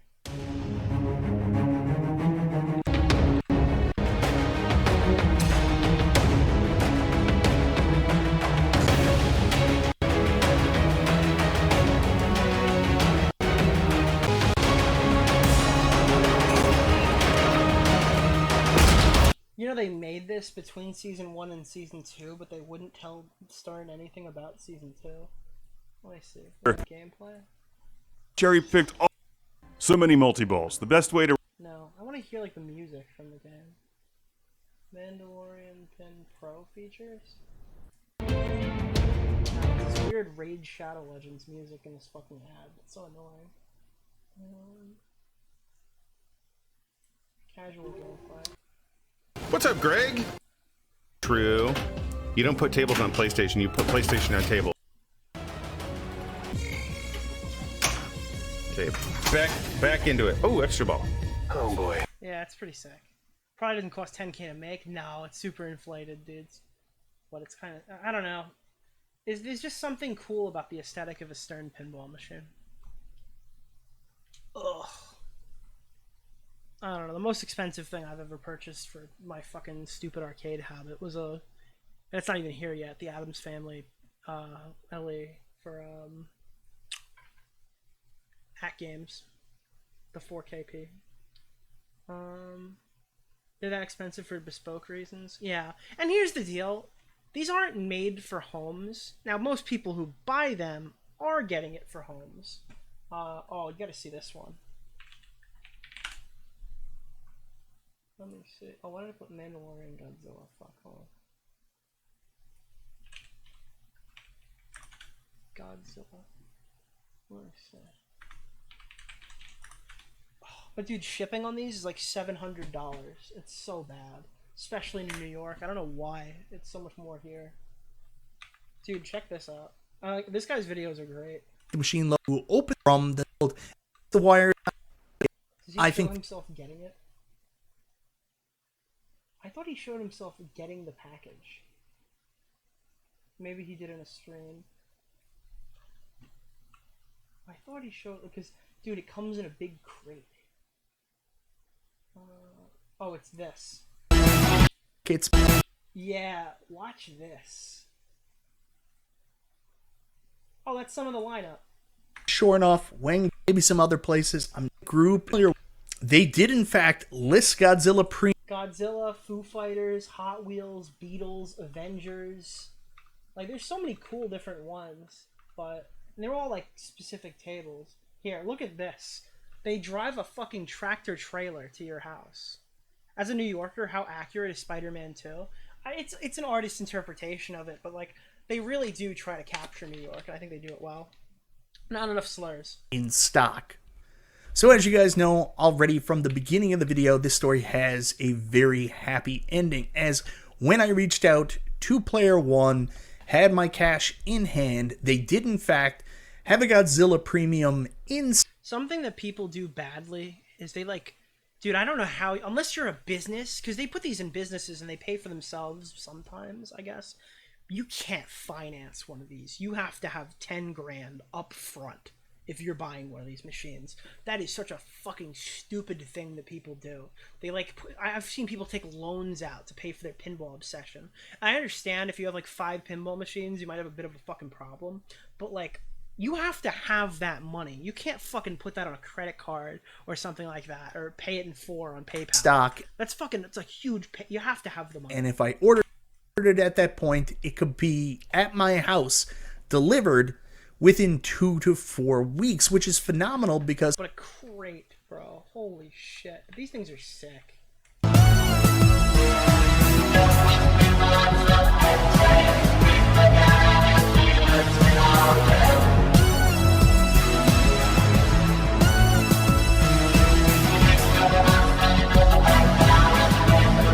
It's Tipster. No, dude, this guy's great. Tipster sucks. But yeah, it's a commercial unit, so it has like the coin door and stuff. You could be an asshole and charge your friends 25 cents to play it. You actually have the physical Mechagodzilla toy with the magnet in it, and of course, when you hit your Mechagodzilla multi-ball, the amazing light show that goes off, and seeing your pinball stuck to his chest through that mechanism is a very special feature, but that's not even the biggest one. Of course, I love this stuff. 10 grand is something I would do for a car, but not for a pinball. I get it. It's luxury. You're not really supposed to buy these, but I think most of the pinball machines they sell are to people in their homes. Yeah, it's a bit of a... I mean, it's like I could do it, but it would just be a really like immature purchase. I feel like if I make it off of YouTube revenue, it's more fair. Apparently the Huggy drama is over. What is the Huggy drama? Does anyone know the Huggy drama? Should we get like a small commentator on to talk about the Huggy drama one day? The new Venom machine looks pretty cool too. Alright. You don't know the Huggy drama? I don't know who the fuck Huggy is. Why did he name himself after diapers? I've done money up front for a few cars. So here's the difference. If you're fucked and you get into a car accident and you need to buy a new car and insurance isn't covering it, you're going to want to be able to finance that car if you can't pay it up front. You know what I mean? You're going to want to have that lifeline. So if you already financed a pinball machine, you're a fucking idiot because your life sucks now, okay? Like, if you're going to have to, like, if you need money at a given moment in a pinch, that's when you need to buy a car, all right? You need to buy a house, you need to get an apartment, okay? If you think you could finance a pinball machine, that's great. I mean, I get that's all the power to you, but I hope your car doesn't break down from now to then because you're just like retarded. Like, imagine trying to explain that to your girlfriend or something, being like, "Hey, listen, I know I need the money right now because I can't drive back and forth to work because of this fucking thing I wasn't prepared for, but I already got a loan out from the bank to pay for my Stern Godzilla premium." Like, you'd be fucked. Like, your life would be over. Like, that would not be an easy thing to pull, I guess. Yeah. I need to put more in the bank before I make a stupid purchase like that. I can fix my own car, so that's less of an issue. Now, accidents and potential illnesses would rail you. Yeah. Oh, illnesses? Big hospital bill. Fuck me. You know, there was a time where I didn't have insurance because I'm a YouTuber. Holy fuck. Do you know how many YouTubers don't have insurance and one visit to the hospital will rape them for a while? Oh, that's one of the few, like, YouTube you need to have insurance. Some people are so stupid. They're like, "Oh yeah, I'm a YouTuber or whatever. I don't go out that much, so I'm not gonna..." Oh fuck, man. Oh fuck. You should move to Canada. Yeah, no. No. Dum. Chris Chan came back to YouTube. I probably won't talk about that. I said no more fucking drama. But